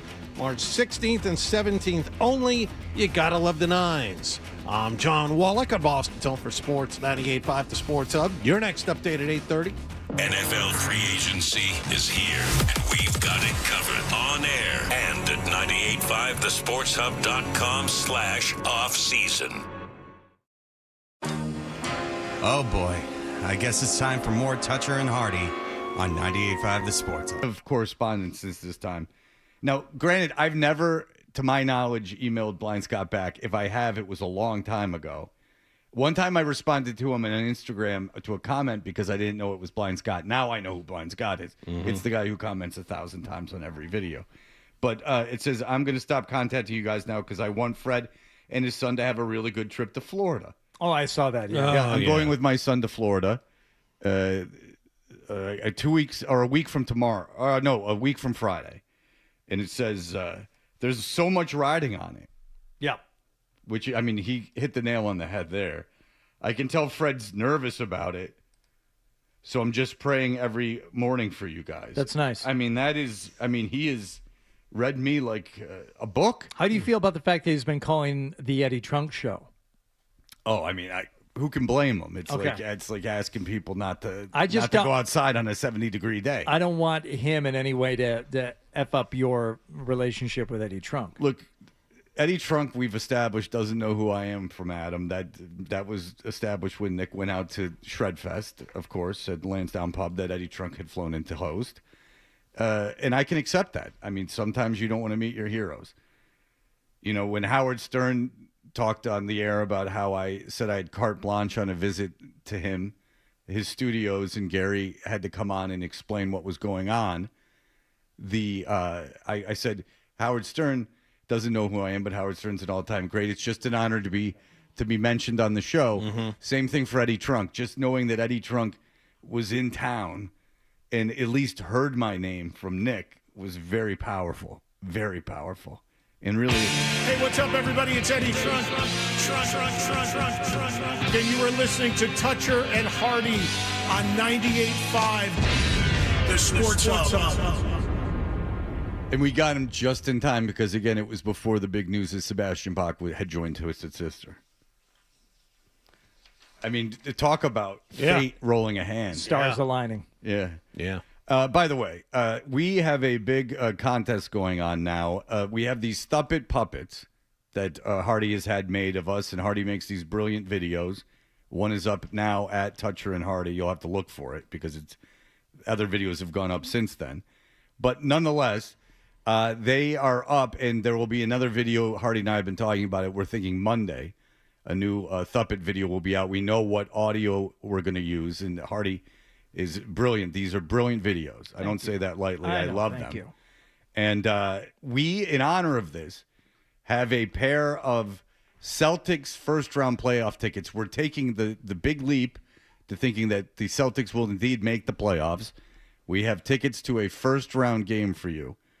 And the only thing you have to do is submit a song about one of the Thuppets. There's 4. There's Gemelli, Nick Gemelli, who just had a child and was covered in poo. There's a lot of material there. Hardy, myself, and John. These are all theme songs. We're looking for a theme song for the puppet. Mm-hmm. And then you'll get the tickets if we pick yours. We think it's the best, and so on and so forth. You can send these songs. They have to be a minute or less to adam12@bbgi.com. Adam knows from AI. He says no AI. Mm-hmm. Now, I'm going to Safe to say, with the submissions that we have so far, everyone is adhering to that. Yes. Yeah. Oh. I don't know why Blind boy. Sky hasn't made one, but I mean, he's got all this time to email us, but no time. I guess maybe maybe I don't like him calling Eddie Trunk, because maybe if he wasn't calling Eddie Trunk, he'd be making cool songs. But nonetheless, we have 3 examples here, and I will play them for you now. These are 3. These are new ones. These are 3 ones that we've gotten since we've opened up this contest. Adam12@bbgi.com. BBGI. Beasley Broadcasting Group. I don't know what I means, but nonetheless. International. Nah, I don't know about that, but I don't think it is an international company. Just gonna Why say. the hell is it BBGI? Interstellar. Incorporated? Incorporated, yes. Did you? I didn't know. Who puts incorporated besides Kids Incorporated? I don't know what to tell No, you. who the hell knew that was incorporated? I will not be Monsters? told I'm stupid. Monsters, Inc. I'm not. No. That's not obvious. I'll let you get away with a lot. I'm not letting you get away with calling me dumb on that one. I really didn't know it was There's a incorporated. corporation name that has an I in it. Don't you automatically think it means incorporated? No, but I can't think of another company. I can't think of another company off the top of my head. Can you think of one off the top of your head? No, but No, you can't, because you haven't said anything. the I automatically went to Incorporated. All right, well, then I'm in the minority, but I do not think that was dumb. I don't know what the I is. Why do you have to put Incorporated? Why isn't it just BBG? Because they're very important. You have to know it's incorporated? It's incorporation? That doesn't make any sense. Specifically, yes. All right. I mean, it's the American Broadcasting Company, ABC, CBS. I don't even know what CBS means, but nonetheless, it's there. Central Broadcasting Systems? I don't know.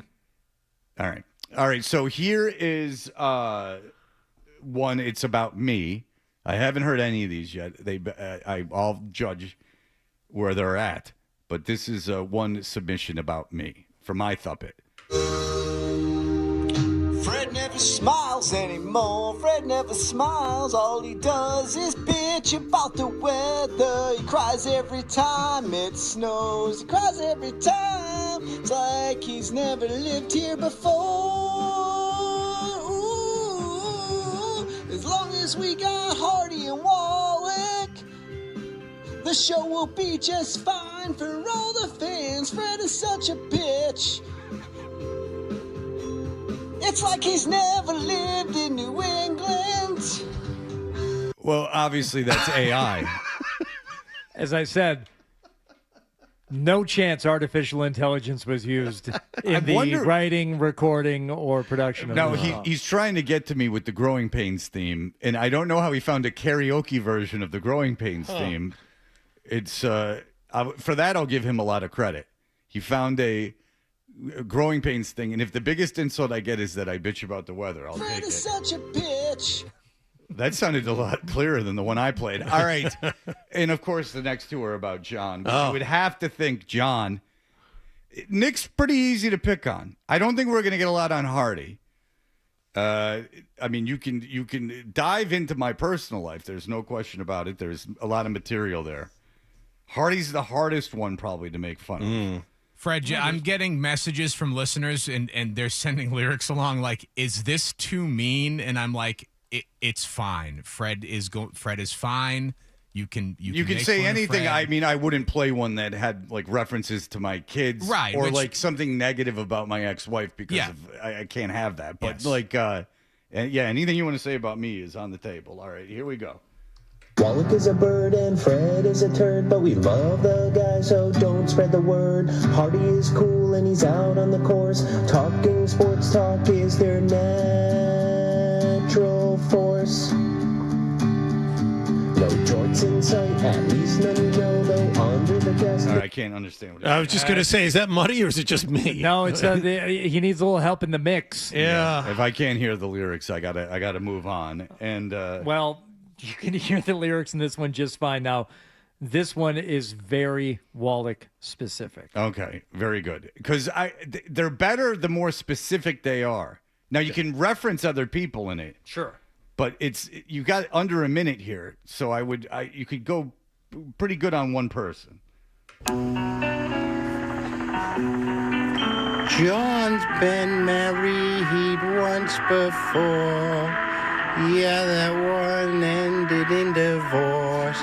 Fred just laughs across the mic, yet mine did too. Welcome to life. John dreamed he'd call the Celtics game the parquet floor in Band of Fame, but they picked Drew Carter instead. Fred got divorced, John did too, but Drew calls the Celtics not John. Now, it had some things going for it. It made fun of John's divorce. I forgot that you got mentioned in that one. Yeah, that's okay. That's all right. And I like that it was Suicide is Painless. But I couldn't understand, again, I couldn't understand half of it. Yeah, I'm with you there. Yeah, what is that? What did he just say there? Welcome to life. Welcome to life. Welcome to life. Okay. Yeah, it was kind of hard to understand. But if you have to replay it to get specific, I'm gonna play it. I'm gonna play it one more time. Okay. It's only 46 seconds. John's been married once before. Yeah, that one ended in divorce. Fred just laughs across the mic, yet mine did too. Welcome to life. Yeah, that's hard to understand. Reminded to Welcome to life. John dreamed he'd call the Celtics game John dreamed he called the Celtics game the parquet floor in Band of Fame. The parquet floor and Banner Fame. Okay. Oh, okay. I would have gotten that. Yeah, I wouldn't have gotten Banner Fame either. But they picked Drew Carter instead. They picked Drew Carter, which is not true. Drew Carter getting picked didn't shove Grandy up, but that would be the Grandy thing. Yeah. Well, yeah, it does make sense because if kind of. Drew Carter doesn't get hired and Grandy gets hired, then John gets the Celtics radio gig. Yeah, it works. All right. Okay. Fred got divorced, John did too, but Drew calls the Celtics not John. I don't see that. Got divorced, John did too. Yeah, just that last part again. Don't do, but Drew calls the Celtics not John. Yeah, John, I don't know. He's trying to cram a lot in, but there you go. There you have it. They touched on both of our divorces, John, which are very sore subjects for the two of us. Very difficult to handle. Very difficult to handle. So you got that. So there you go. And we're off. We're off and running. I like that one. I mean, I would say that's an early leader in the clubhouse. The Wallach mash theme. Well, there you go, and you can put in numerous entries. I don't think there's any limit to entries you can put in. We have more now. Look, we thought of the first batch we got. They're all pretty much on the same level. That one might have a little something more that I like to it, but there's a couple more. Not picking favorites, just subject matter really is what made us choose these three today because some subject matter is repeated. I got another 3 submissions that came in overnight to add to the couple that we didn't. I mean, they're coming in. This is good. We like this. Yeah, Adam12 at bbgi.com. Andy, hello. Hey, Fred. So Sam Talent is a famed author and comedian, is in town this weekend. He has a new book coming out in September. He's active on his subreddit. I mentioned the show in there, and He's mentioned that he would love to do your show. He just doesn't know the best way to get a hold of you guys, and maybe you can get him in this week if you're not booked up already. Yeah, Sam Talent is more than welcome to come in. He wrote the book Running the Light, which I have suggested to many people. And We've had him on, right? Yeah, we've had him on. Yeah. I would have Sam Talent on again. Adam12 at bbgi.com for that as well, Andy, if you are on that subreddit. I can see if I still have his information. I'm sure I do. But that's good news. I'm a big Sam Talent fan. And he's coming into town. He's a stand-up comedian by trade, but he wrote that Running the Light book, which is fantastic. Do I ever read here or no?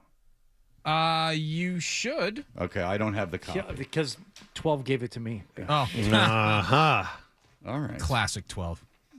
Classic foul up, if you ask me. All right, I wasn't here for the pre-show meeting. What's next? We have a guest? Yes, we have Jay King. Jay King to talk about the Celtics. That's good news.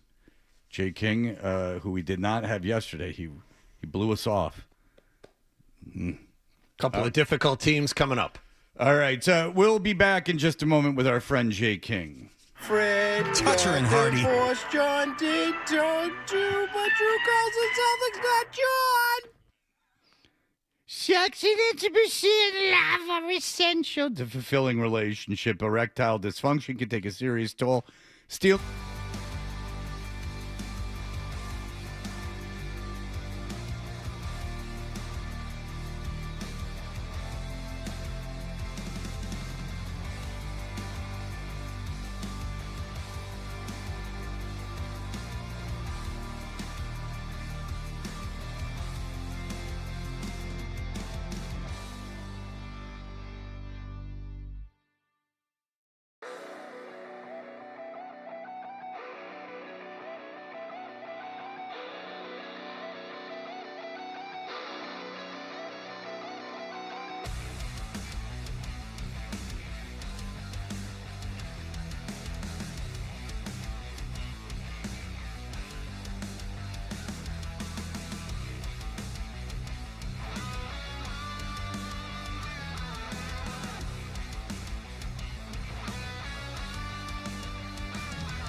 Toucher and Hardy on the Sports Hub. I mean, they've been playing great all season. It's been fun to watch from the sideline. And the third, like I said, just happy to be out tonight. Well, they start an hour before the Celtics do, who will be in San Antonio tonight as they go on the road to take on arguably the two best teams in basketball, San Antonio and Oklahoma City. Last night, Shai Gilgeous-Alexander hit a three to win the game, and it was one of the situations where the play-by-play guy had to get out the Moneyball thing like super quickly, like but like he's got that OCD where he has to can't just say Oklahoma City wins the game. Yeah, he has to say another Oklahoma City Moneyball. Like they played it on ESPN. Stop. Thunder Moneyball. Another Thunder Moneyball. Yeah, like, and he like had to get it out, but it was like a game winner. Apparently, who would know if it's a game winner or not? Stupid. I think I have it. You want to hear it? Oh yeah. SGA step back three. He's got it. 2.7 left. OKC by 3. That's not him. No. That's not him. No. That sounded almost like Kevin Harlan in a way. They put money in the balls. That's right, Chili God. By the way, Shai Gilgeous-Alexander has scored 20 points or more in 126 straight games. That ties Wilt Chamberlain for the all-time record, something he can break Thursday night against the Celtics. They don't play again until Thursday night? I'm not sure about that. It just seems like sounded a long really layoff. cool. Sounded really cool. I don't know. Jay will know. All right. Jay King, who covers the Celtics for The Athletic. Hello, Jay. How's it going, guys? Obviously, you know of the Oklahoma City schedule. That's their next game is the Celtics. There you go. It'll be well rested. It'll be a marquee game. Everybody available. Let's do it. That's right. Now, what have you made of Jason Tatum since he's been back? Yeah, I've been just really impressed by just everything he's been able to handle. First of all, he's playing 27 minutes a game. That's a big number for a guy coming off such a long layoff, coming off a torn Achilles. And then, obviously at times the scoring efficiency hasn't been there. He's had 0 for 6 shooting streaks in each of the 2 games so far. That's fine to me because he looks like he's moving really well. He's had moments where he's burst past defenders. He's had moments where he's accepted contact and finished through it. He's moving well laterally, defensively. He's able to close out. He's able to rotate. He's able to do all those things. So I've just been kind of blown away by how good he looks. Obviously, he's not quite himself yet. Obviously, there's still rust to work off. But from the standpoint of coming back with a month left in the regular season, I thought there's a chance this would be a disaster for the Celtics, that it would be really tough to work him back in, that he'd be so far from his normal self. And instead, he's looked great. Yeah, I agree that he looks good in a lot of areas, and the rust is primarily with the shooting. But, rebounding and getting in there and not being afraid of the contact. I'm just surprised, Jay, more than anything, by the first thing that you said and the first thing that I noticed in those first 2 games, 27 minutes. Like, if this is truly the next step in the process, I would have thought he was out there playing, I don't know, 18, 20 at the most. Like, at the most. And instead, it's, I don't know, what's 8 minutes shy of what you would expect him to be playing in a normal game? Yeah, that's what I figured too. And then, we've seen him play long stints too. The first quarter in Cleveland the other day, he had it going a little bit. He played the first 9 minutes. And during those 9 minutes, he scored 12 points. He got to the basket past Evan Mobley. He finished turnaround fadeaway over Sam Merrill, creating separation in the post. He hit a crossover 3 over Mobley. It's like, wow, like he's doing stuff and moving like we're used to seeing him move. Even on the missed dunk he had in the first game back, he did that move where he does a little hesitation, gets the big to jump just a little bit, and then flies by him. And it looked just like Jason Tatum of old until obviously he front ribbed the dunk. But the movement before that, the ability to pull that off, I've just been really impressed with how good he looks so far. Jaylen Brown's having the best year of his life, and that you would think there would have to be some changes once Jason Tatum arrived. It doesn't seem like there has been much. He's still putting up numbers, and it seems at times that Tatum's deferring to him in the offense.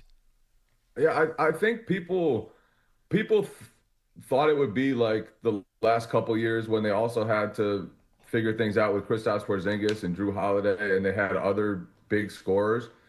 Now, obviously, Peyton Pritchard and Derek White can score, but it's more like to me the roster build from before that, when like the 2022-23 teams, and in 2023, Jason Tatum averaged 30 points, Jaylen Brown averaged 26 or 27. They were both on the All NBA teams, and I think that's the blueprint for this team. Rely heavily on both of those guys.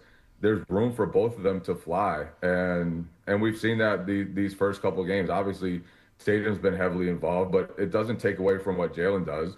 And he's had big assist games in each of the two games. The lefty pass he threw to Baylor Shireman in the Cleveland game, one of the best passes I've seen Jaylen throw, probably. So I really don't think it will mute what he does very much. Obviously, it's going to take away from some of his usage, but I still think there's room for both of them to put up some big stats. How do you think Joe Mazzulla is going to handle Tatum over these last month or over these last 18, 19 games? Obviously, he's not going to play in a couple of back-to-backs the Celtics have left, but do you think there'll be kind of a random night off to give that Achilles a rest? I don't know. He came back, played 27 minutes. He came back. They had a quick turnaround. It wasn't a back-to-back, but they had a quick turnaround to play at 1 p.m. in Cleveland on daylight savings day, and Tatum was fine, played another 27 minutes. It seems to me like his body is responding well to all of this. So I think the bigger key for them, rather than sitting him out, is going to be ramping him up for playoff intensity, because the playoffs are coming soon, and he's going to have to be ready for what could be a long playoff run. Yeah, do you think they're going to win the East now that they have him back? I think they'll have a great chance. I would say they're the favorites, because we haven't seen any other team really do it. Like Detroit, who knows? Do they have enough? Do they have enough scoring? They've kind of struggled a little bit lately. The Knicks, they've been up and down. Obviously, they beat the Celtics last year. They'd be in line to play the Celtics right now in the second round of the playoffs. I would love to see that rematch. Cleveland, I mean, I don't really believe in them.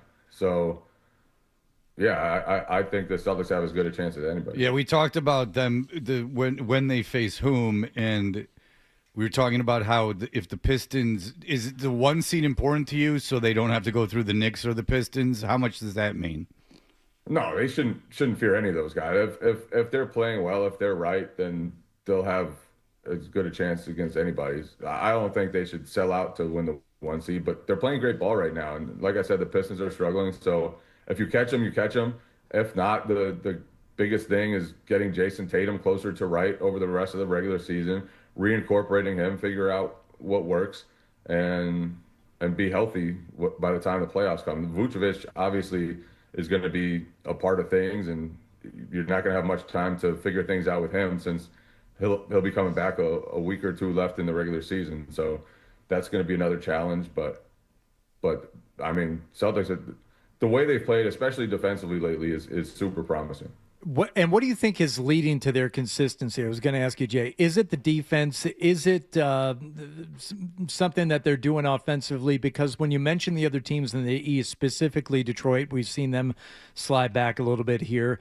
Knicks, Cleveland. I think that the one thing you say about the Celtics, even before the return of Jason Tatum, was consistency. You pretty much knew what you were going to get from them. A hiccup here or there aside, that team delivers in pretty much the same way, by getting contributions from different guys every night, and they're doing it consistently. What is at the core of that? Is it defense or is it something else? I think they've just figured out what they need to be defensively, basically since the trade deadline. Ever since they traded away Anthony Simons, they've been the top defense in the league, and they just have so many energy guys who commit to the game plan, stay to the game plan, and then they crash the glass every night. They don't turn the ball over. They do all the things that they need to do to win games, and they do those very consistently. So their shooting will come and go, but all that other stuff is they're able to handle that every night and give themselves an advantage in the possession game almost every night, which is a huge deal.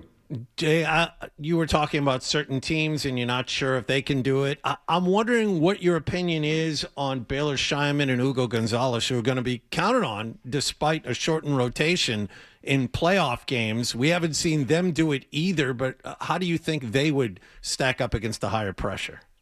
Yeah, the shooting piece is going to be interesting to see. How much do teams respect them at the line? How much does it matter if teams don't respect them at the line?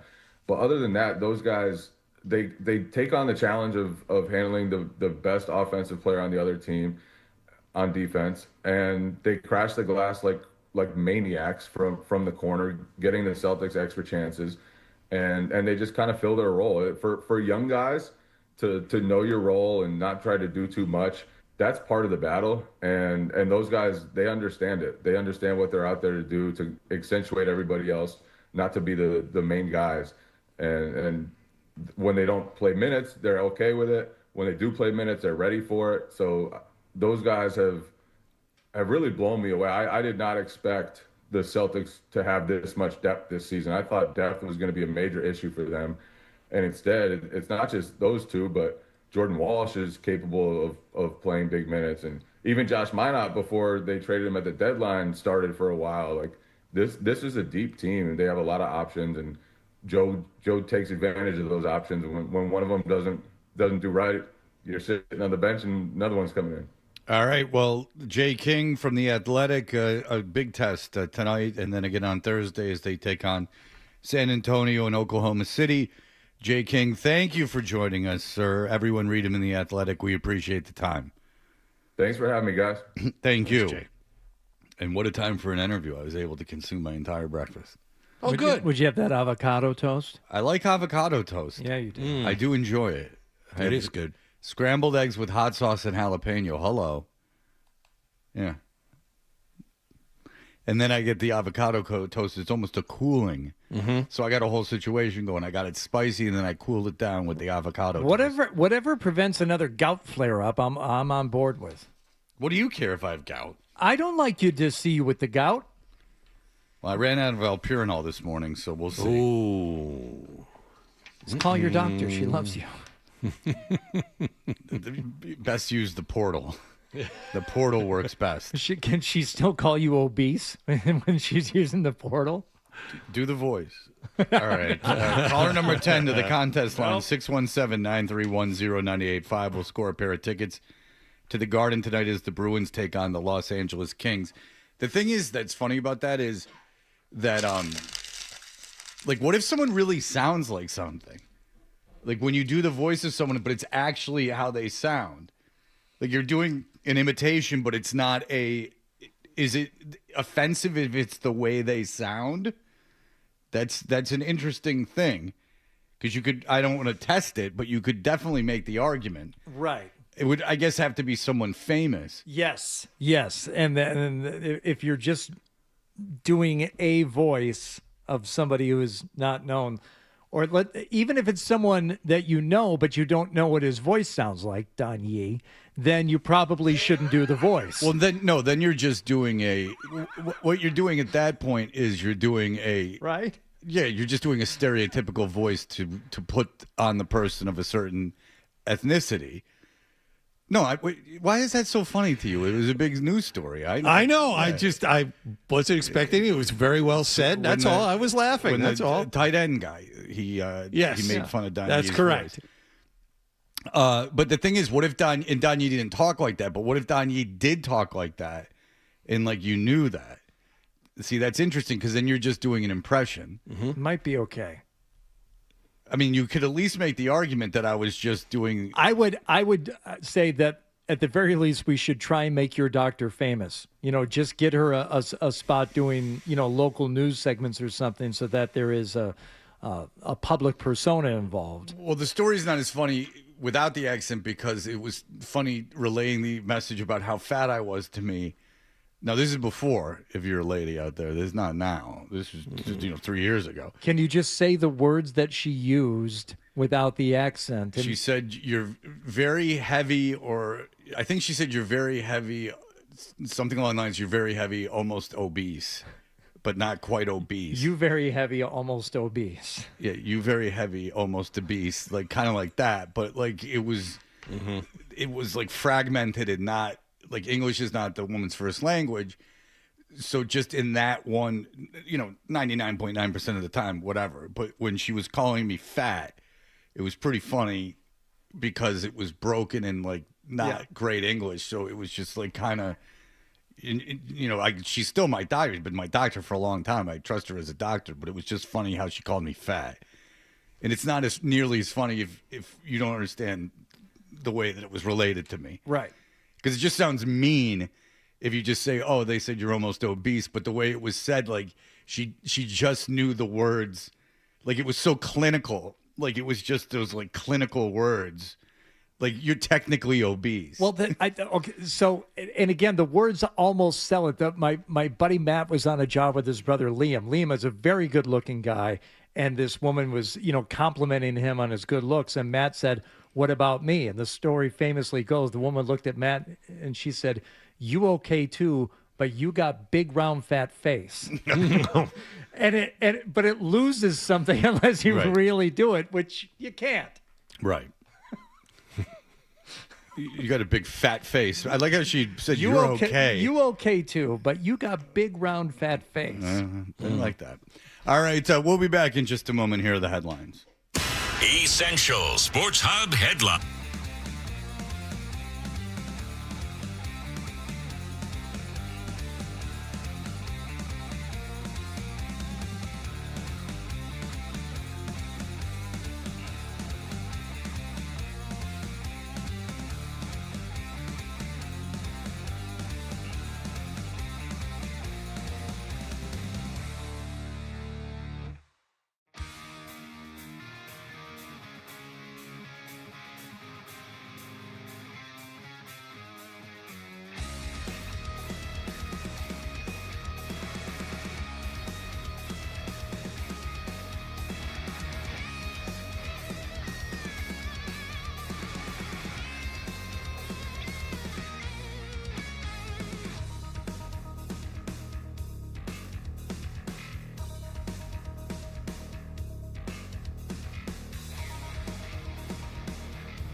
making 60% of his salary.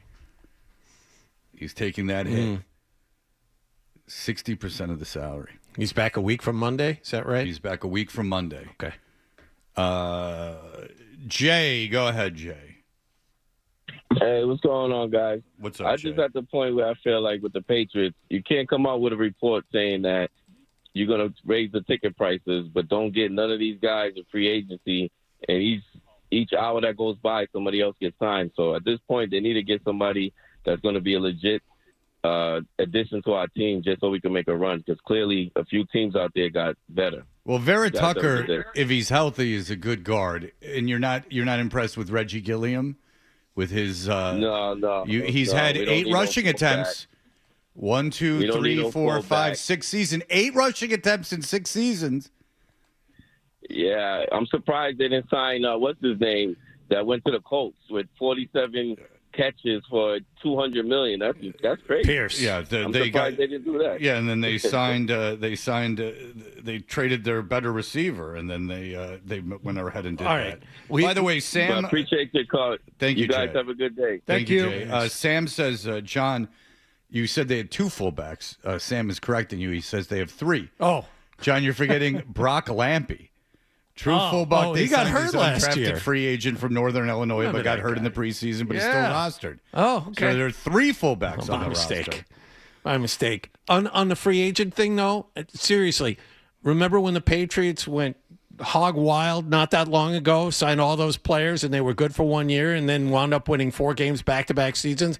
The Raiders spent, $250 million in free agency in the last 19 hours? It just Is that the recipe for success? The analysis of free agency is just funny to me because, first of all, you get diametrically opposing views from people that they love one free agent, they hate the other free agent, and some people love that the Dolphins cut Tua and signed Malik Willis, and some people think it's an overpay and a huge mistake, and then we're going to have Jory Epstein on to talk about the Patriots and the NFL as a whole, but they have a video up about, did the Jets actively try to get mediocre?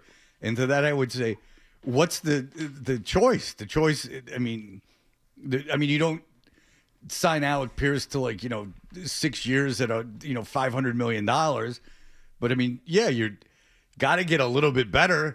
Mediocre. You sign guys to 2 non-guaranteed 3-year deals, 3-year deals, 2 years guaranteed. Not really digging yourself in a huge hole there. I understand. I'm sorry, Hardy. Go ahead. No, it goes back to what we had talked about with the Patriots. Actually, after the drought that they were in, that horrific 5-year drought. Well, or was it 6? It was lengthy generations. Yeah, but at some point, whether you're the Patriots or anyone else, the Jets, at some point you have to start getting better. Now, is it time yet for the Jets? Or I would argue no. And I think they've kind of put themselves in a position now where they have to do this actively mediocre thing. I would say it's not time for the Raiders we got to start getting better. Not quite yet. You need a couple of pieces. You need a couple of things in place, like a coach that is going to work. Don't do it with another new head coach. Don't do it before you have what you're certain is either your quarterback in place or some kind of defensive core.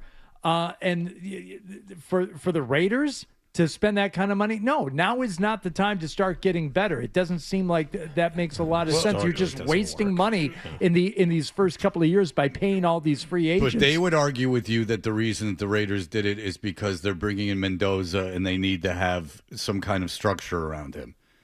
That's what they would say. So, but it's that's what they would say is they'd say we're getting in a kid, and you need to we need to have some kind of structure around him when he comes in. But that's why we paid $1 billion for a center. Bringing it back to the Patriots. Look, would I'd rather they signed a guy who's less injury prone. Apparently that guy Batonio in Cleveland is less injury prone, but he's also older. So apparently he sucks. Okay. Well, that's what I heard. Okay. He stinks. Elijah Vera Tucker, when he's healthy, is really good. Yes. And so that's why they signed him. And they did get an edge rusher, but there's still some work to do. I was just looking at the free agent list that Christopher Price put up. Jawan Jennings isn't bad. I mean, he's a guy who had some success out in San Francisco. Maybe they sign him. I don't know, but I didn't need the Patriots to go crazy yesterday. Would I have liked them to sign one or two more guys? Sure. I mean, to sign a fullback seems kind of odd, but they did get an edge rusher. They did have a guy who fills a hole at left guard if he's healthy. So those are two things that they needed that they took care of. Let's see if they can plug some more holes today. Right. But I'm not overly upset they didn't go crazy. That's kind of reading the landscape. I think that was a bit much. I'm just wondering who they should have gotten. That's all. I'm just wondering, like who you're very upset that they didn't get. Because if Alex Pierce, I could argue that the Colts have an inept front office. Yeah, they traded for Sauce Gardner. They gave 2 first-round picks, and one of them is the 16th pick in this draft. Yeah. So they got rid of that for Sauce Gardner. Daniel Jones is in limbo. Yeah, you backed yourself into a corner to have to do both of these things. And he might not be able to play until November, so who knows how good you're going to be this year. There's a very good chance the Colts don't make the playoffs again, and the pick's even better than the 16th pick. So they could have given up the 16th and 10th pick of the draft for Sauce Gardner on a team that's not going to win. So believe me, there's another way you can go with this thing. But for the Patriots, I'm with you, John. Alec Pierce, no. But don't even guarantee as little as $6 million to a player that, by all accounts, is not going to change things for you one bit in a fullback. No, he's a luxury. He's a luxury your offensive coordinator likes. You don't appreciate all three phases of the game. He's a special team stalwart. He was special teams player of the week, and you're going to use him in motion. Right. He's not an ISO one-on-one guy. He's a guy that you use in motion. He doesn't crack an ISO. That's the line of the morning. In motion. Yeah. Underneath these, whatever he says in that song, John Parr. All right. Won't crack an ISO. Gonna be your man in motion. Underneath this man of bees. All right. By the way, the free agent tracker is up at 985thesportshub.com, so get involved in that. 985thesportshub.com/offseason. We'll be back in just a moment with Jory Epstein will be joining us. Oh, email and then Jory. Toucher and Hardy.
Headlines. Presented by Celsius Energy Drinks. The NFL's legal tampering period began at noon yesterday. Patriots have been moderately involved. They've signed Baltimore free agent pass rusher Draymond Jones, Buffalo fullback Reggie Gilliam, and overnight they brought in Jets free agent offensive lineman Elijah Vera Tucker on a 3-year, $42 million contract. Also, Kairos Tonga has signed a 3-year contract with Kansas City. Tight end Austin Hooper headed to Atlanta on a 1-year deal, and backup offensive lineman Vidarian Lowe a 2-year contract with San Francisco. Also, the Patriots' Christian Barmore had battery and assault charges against him dropped yesterday by the state.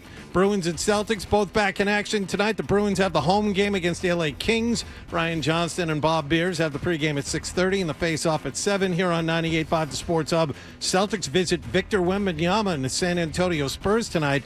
Grandy and Max have the pregame at 7:30 and the tip-off at 8 on 105.7 WROR. Jason Tatum in for the Green. Peyton Pritchard is questionable. Red Sox continue their preseason against Detroit today in Fort Myers. Sonny Gray will start. And at the World Baseball Classic, Roman Anthony, a 3-run homer. Garrett Whitlock the save. The U.S. beat Mexico last night 5-3. They play Italy tonight. And earlier today, Japan beat Czechia 9-0 to sweep their first 4 games and head to the quarterfinals. Sports Hub headlines are brought to you by John Sewer and Drain Cleaning. 24-hour on-call service for your clogged drain emergencies. Go to johnsewer.com. I'm John Wallach on Boston's Hope for Sports. 98.5 The Sports Hub. Your next update at 9:30. Follow the latest Patriots free agency moves this week. Listen on air and follow us online at 985thesportshub.com/offseason. IYKYK, which obviously YD. Okay? Dutcher and Hardy, mornings on the Sports Hub.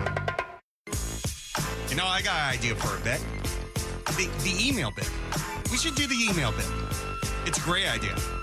Let's do the email bit. We're doing the email segment at 9 because Jory Epstein, couldn't do 9? She needed to do 9:25, yes. We're moving segments around? We're shucking and jiving. Oh, hanchy manch. All right. The email bit is powered by Jeffrey Glassman Injury Lawyers. If you've been hurt in a car or work accident, you got to get Glassman. Don't just send an email. Call all 7s. It's 617-777-7777 or visit gottagetglassman.com. We got one email, at least. I have so many from Blind Scott. It's very hard to navigate them, and I'm not even reading the first word of them right now. He's in a real state about something, and I just don't care. But Blind Scott, you're demanding an awful lot of attention today. I cannot do that. But we were having this contest for the Thuppets theme. We want you to make less than a minute-long song about either John, Hardy, Nick, or I. And one guy did like this song. He could decipher it. John's been married once before. Yeah, that one ended in divorce. Fred just laughs across the mic. Yet mine did too. Welcome to life. John dreamed he'd call the Celtics game the Pocket Floor in Band of Fame, but they picked Drew Carter instead. Fred got divorced, John did John too, but Drew calls the Celtics not John. We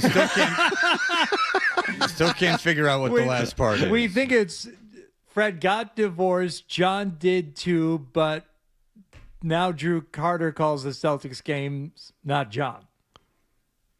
Drew Carter calls the okay. Celtics games, but not look, John. It's an interesting flow. Right. Mm-hmm. But it syllabically, it doesn't necessarily match the end of the song, but he hammers home those 3 points. Right. So John has been divorced. He is currently married, but he has been divorced once. Mm-hmm. But the cruelest of the things is that he did not get the Celtics game because that is what he cares more about. Yes. I mean, he's currently in a marriage that he doesn't see ending. So that's been rectified. Mm-hmm. The thing that isn't rectified is that he still has to sit here every morning instead of traveling the country on the team plane when they let him. All right. Ben says, Johnny boy. Yes, sir. It's assault and battery, not battery and assault. Don't put your own silly bird spin on it. Stick with the classics. They sound much better. Okay. He says you've been fouling up. I think you're talking about Christian Barmore. Yes. Who wore battery and assault. Battery and assault. Dyslexia. The thing is you probably were confused by Barmore wearing white sunglasses into court. Jeez. In court, while they now I got to imagine, we've talked about this earlier, but I have to imagine Barmore knew that they were dropping the charges. I don't think he would have been as bold to wear sunglasses when they were, there was a real chance of a felony conviction for assaulting the mother of his child. But to come in there with sunglasses, I wouldn't wear just normally. I wouldn't wear them on today when I left the show in my car. I wouldn't wear them. I know you wouldn't wear them indoors anywhere, much less in court. So I reached out to somebody on the Hardy legal team, also on the Bertrand legal team, and Bertrand much more litigious than I am. Oh, you got to imagine. Yeah, he's because it's just another form of a fight or an argument, which he will engage in all the time. But this particular member of both teams texted me unprompted. He said, my client doesn't take the sunglasses off to go into court. He's going in there without me. So I said, do you know of a judge who wouldn't immediately instruct someone to take their sunglasses off? He said, no, hats too. The judge isn't going to yell at the client. He's almost certainly going to yell at the lawyer. He said, I got yelled at about a hat once in my career. There was not a second time. Yeah, I think you have to understand how shocking the sunglasses were to me. You can't accuse us of a hot take artist here. I really am mystified by the just kind of F you to everybody by wearing the sunglasses in court. In fact, to the point where if I was the Patriots, I'm not kidding, it would really buck me. I would go, this guy's insane. He's 26 years old. He's showing up, regardless of the validity of the charges. Now, what happened is the woman he was alleged to have assaulted did not come to court. She's moved out of state. She didn't want to come to court. So apparently there was a sidebar, and they didn't have decided not to prosecute the case. So regardless of him being guilty or not, say he's just not guilty. Still, it's felony assault charges. That's a big deal. The average American's not up on felony assault charges ever.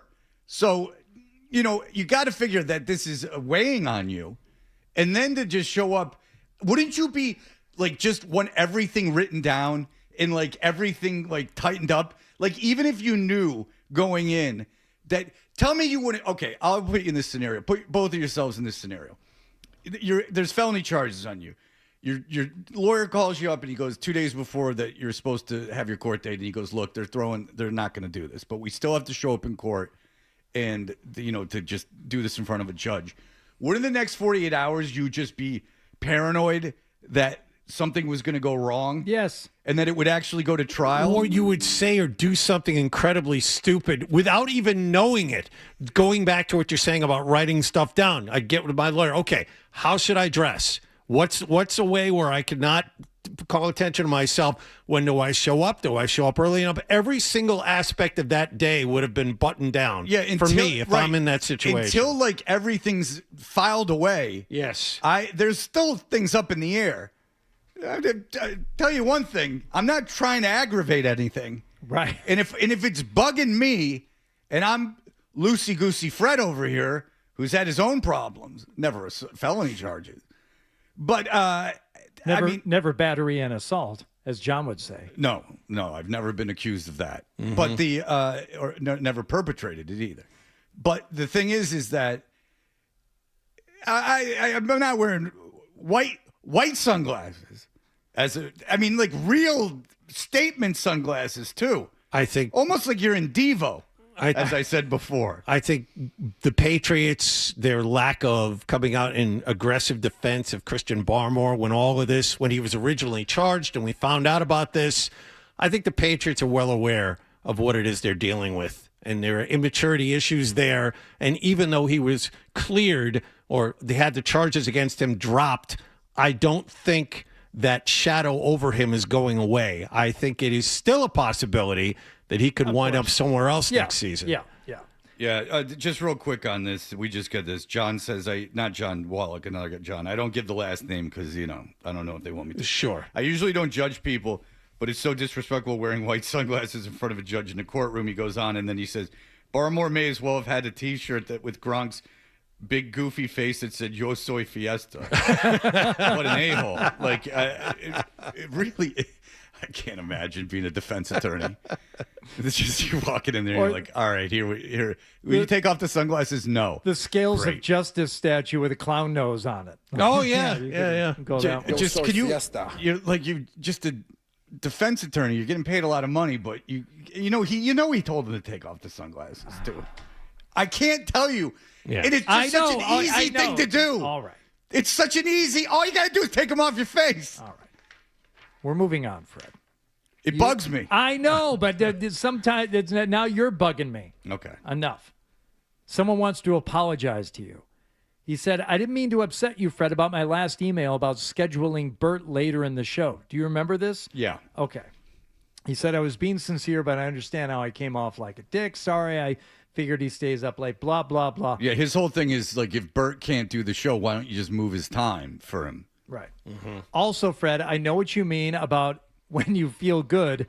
That's different from feeling normal, which I do not know, but Tony knows exactly what you mean. He said, lastly, Hardy, the Half Moon Shovel is primarily called an edger or turf edger. Yes, I couldn't come up with the name in the moment when John and I were discussing this early this morning. He said, but I wouldn't use that to break up your ice. It's a thin shovel, and you can chip the edge. You seem like someone that respects their tools. I do.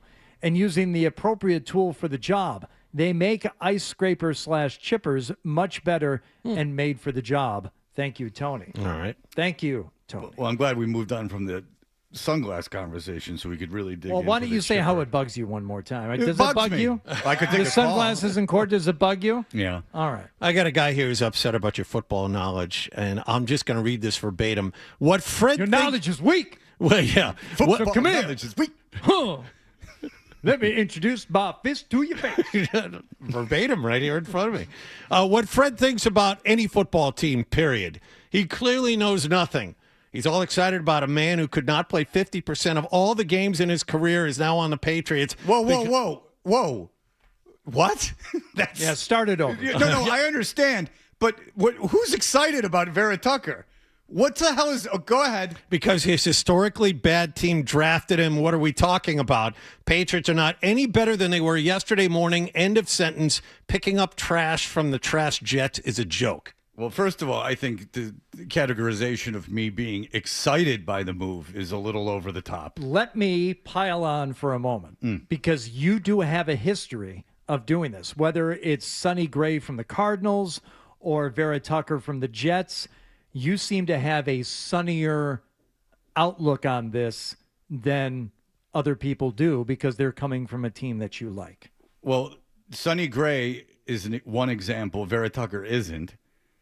If you're talking about knowing the player, I do know the player, obviously, if they come from a team that I actively root for. And that familiarity automatically begets some partiality. I don't know at any point where I said, home run, way to go, you got Vera Tucker. I understand. He didn't play last year for the Jets. He was on the team and didn't play. They could have used him. Would the Jets have been better last year if he played? Vera Tucker, when he has been healthy, is a Pro Bowl quality left guard. There you go. Well, that's just a fact. Now you just said, see, you're proving my point. It's not analysis, it's a fact. And the thing is that, but I don't know if he's healthy. Obviously, the Patriots think he is. And if he is healthy, that's a massive upgrade than what they had last year when they were a sieve in the playoffs. I mean, I think everyone watched the Super Bowl. That I don't care if you watched the All-22 17 times. That was a problem. I mean, it was. There's no way around it. You might have some clever way about how it was a different problem than we're thinking, but it was a problem. Was it a scheme problem? And that's something that Andrew Callahan brought up in the immediate aftermath. He's like, you should have come up with something else. You knew what the offensive line was going in. You saw what it was during the game. Mm-hmm. You know, you need to make adjustments for that. Right, and then the adjustment I make in the offseason is not being put in that situation again. Where I don't have to adjust for the left side of the line. I'm more about the in-game adjustment as opposed to adjusting with personnel in the So offseason. that's the first thing is if I were playing a game, the Super Bowl, for instance, and I go, I got to go scheme something up because the left side of our line is incompetent. The first order of business in the offseason is fixing the left side of the line. So they trade Bradbury. They move the guard to center. They get Vera Tucker to play left guard. And Will Campbell stays at left tackle. So you have two guys coming off a major injury as your left guard and left tackle, which I said to Christopher Price and has said in my own analysis would make me nervous. Will Campbell at left tackle would make me very nervous. He was atrocious in the playoffs. And if he was coming, there's no good answer for it. If he was coming off an injury and he was compromised, you shouldn't have played him. And if that's not the case, and you're just hoping he gets stronger in the offseason, that's a big ask. Why didn't they play Vidarian Lowe? That's something that mystified me in the moment. In the moment, too, for me. Still to this day, why if Campbell was that bad and it took maybe 5 snaps to see that happen during the playoffs, why didn't you put Vidarian Lowe there? He couldn't have been any worse. I understand he isn't great, but he could not have been any worse than what you put out there. Oh, and I'll address the Sonny Gray thing. The minute the Red Sox do anything, it's immediately crapped on. Sonny Gray was an opening day starter last year. He's a durable veteran who's now not even relying on stuff. He's just like crafty. So how bad's he going to be? Like he's not your number one starter. No, but your insistence that he was a legit number 2 guy. Yeah, I think he's a legit number 2 guy. I think they pivoted to Suarez when they realized they weren't going to get Bregman. They had to do something. Or they realized he wasn't a legit number 2 guy. All right. Fair enough. So they traded for him, and then they got him in, and they went, wait a second. Or they always knew. They always knew they were going to get Ranger Suarez after they got Sonny Gray. Or they always wanted someone else because they didn't think of him as being a legit number 2. So you think they crafted the offseason, his first move is Sonny Gray, then we're going to sit. Then we're going to pounce on Ranger Suarez via trade. He wasn't a free agent. So they knew that we're going to trade for him.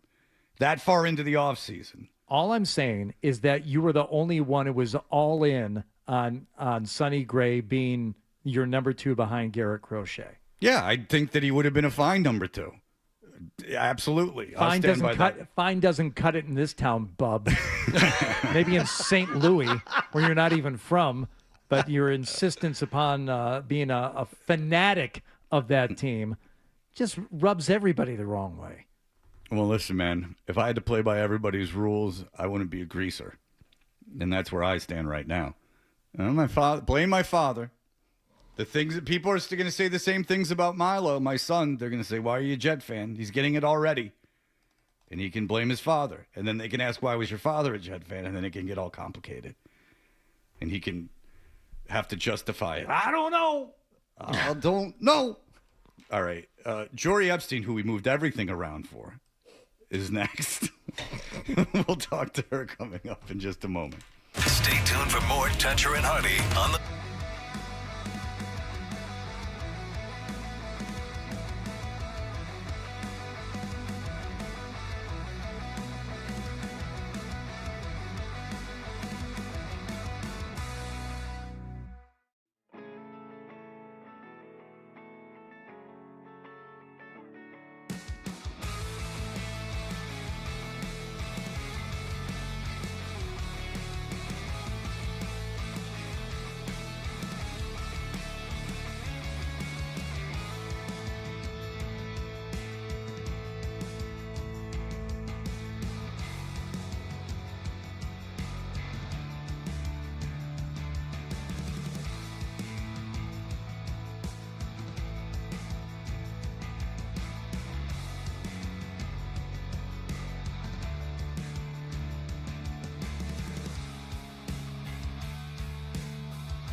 Brown or bust situation for the Patriots. My understanding is they are absolutely playing the waiting game with him. But what happens is if the Eagles know that, they don't have to move on their price. The Patriots could end up paying for the nose so that they don't end up saying, hey, we have to just go out onto the field with the guys we had. We didn't get any better.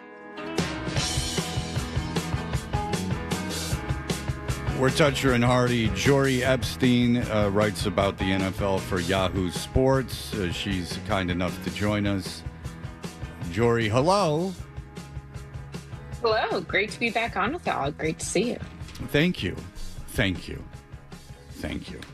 All right. That did sound sincere from Jory, didn't I? I like that too. It didn't sound sincere. No, it did. You took it took us aback for a moment. We're like, oh, someone who's actually happy to be on with us. That's nice. It's a rare it's thing the for us. Texas in me. I'm not from the Northeast originally, so I'm still like, oh, you have a little degree of like hospitality. Carry on. I absolutely believe that you're from Texas because you brought it up within the first 30 seconds. If you want to know if someone's from Texas, you won't even have to ask. They'll tell you.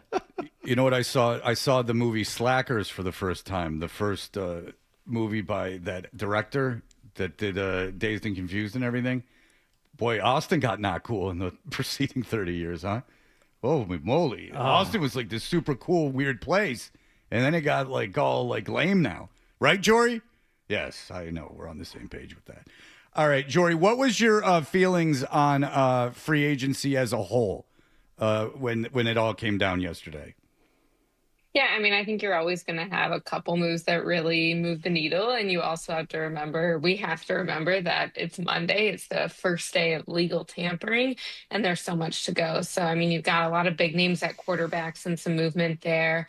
The center market was totally reset in Las Vegas. There were a couple things like that. Obviously, last week we had Max Crosby going from the Raiders to the Ravens. That, I think, has the ability to really shake up the power structure. But in terms of Monday in particular, there was nothing that I'm like, okay, now this team is going to go from worst to first or vice versa. Yeah, it didn't seem like the list of free agents was overly impressive, or am I reading that wrong? No, I agree with you. And I think if anything, you have to remind yourself that if you're a team I mean, it was funny. I was talking to one reporter who's on paternity leave yesterday, and he's like, it just feels weird sitting it out. And I'm like, nothing is happening right now. No move today is going to have any impact in the next 4 months. And most of the moves today aren't even going to have an impact next playoffs. Now, they're exciting and they're fun and we love speculation. But to me, the most interesting thing is, okay, if you got all these quarterbacks and they can play for veteran minimum because everyone and their mom is paying their quarterback to not play for them anymore, then where are those guys going to go? So there are elements like that and there are trade elements, but this was not, I mean, we've had years when it just goes crazy. And if anything, I feel like the trade deadline is more that than free agency right now. The thing that was most interesting to me is how the Colts are handling things in the ineptitude, it's seemingly ineptitude of their front office, is that first they trade 2 first-round picks, which is one is a 16, and Lord knows what the next one will be. Could be a top 10 pick for Sauce Gardner. Then they have Daniel Jones, who's coming off injury, who's never really been good except for like an 8-game stretch.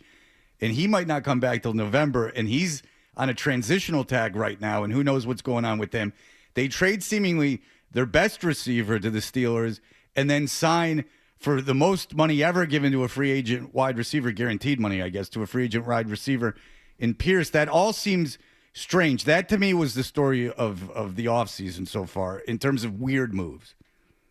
Yeah, it's interesting because I guess you look at that Alec Pierce contract is really expensive at $28.5, and I look at it as we've got a receiver in Jamar Chase making $41. We've got receivers in Dallas and in Minnesota at that like $34 million, and so $28.5. And oh, by the way, if it's 60 guaranteed signing, 80 total guaranteed, like you're not getting all of that guaranteed. And I think they wanted to keep him in house. So I was surprised they were able to keep him. I thought he was going to get out the door, if not yesterday, in the coming days. I thought he was going to hit the market after they signed or they tagged Daniel Jones. I think in terms of the transitional tag, I think that the Colts have a lot of questions. I didn't think that was actually the biggest question we should be asking them because, first of all, he played well enough last year that you shouldn't just let Daniel Jones walk. Sure. I'm not convinced they should give him a multi-year contract this year because, like you said, one, it's not the entire body of his work. And two, we just don't know how he's going to recover from injury. And oh, by the way, he didn't tear this thing in September. It was December.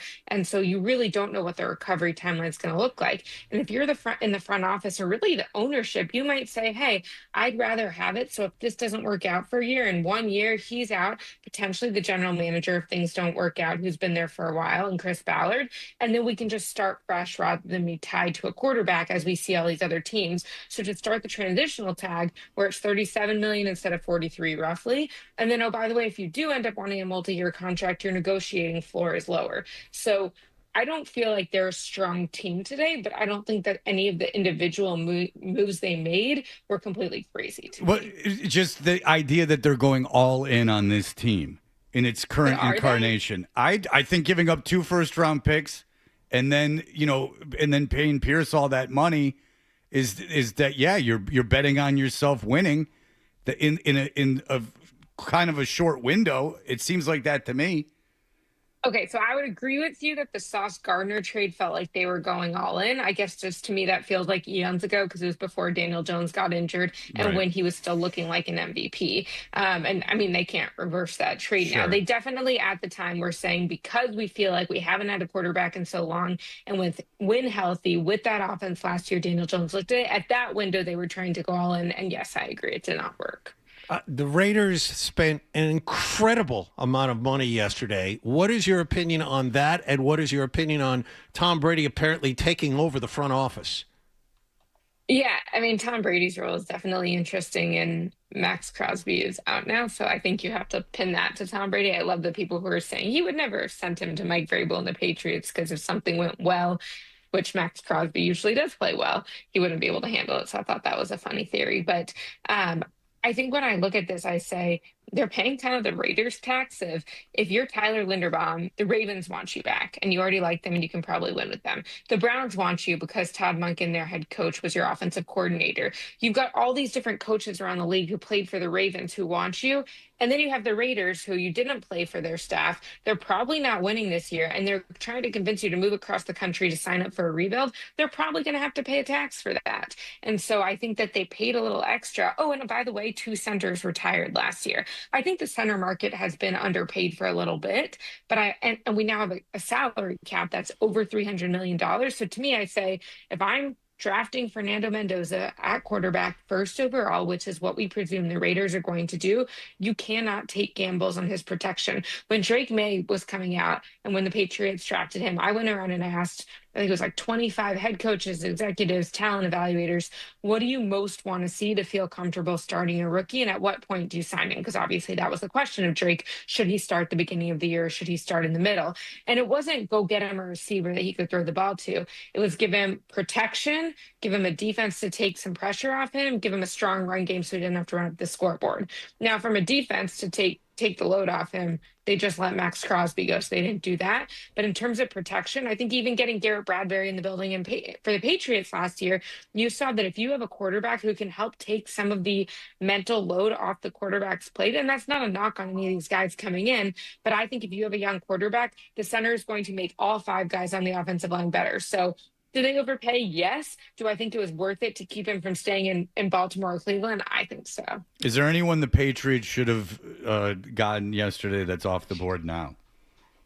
I don't think there's anyone they should have gotten yesterday. I mean, again, Alec Pierce, I did talk to some people who felt like if they could get Alec Pierce for a reasonable cost, then the cost of him might be more worth the cost of A.J. Brown, even if Alec Pierce was not a better player than A.J. Brown. But I don't think there was anyone yesterday that you're going to be like, I mean, again, they shouldn't have paid for Tyler Linderbaum because what Drake's already showed us. So I don't think there's anyone you're going to be really wishing you had. I guess the nice thing about nobody really making that big impact, like you said, Jory, nobody, immediately made themselves better or a contender if they weren't before, is that if you're a team with, looking at other teams in your division, you don't have to worry. Unless there is that one team or two, like I look at the moves that the Chiefs made, and I'm wondering if other teams in their division look at them and say, all right, it wasn't necessarily earth-shattering, the moves that they were making, but are there certain teams that were really affected by what other teams in their division did yesterday?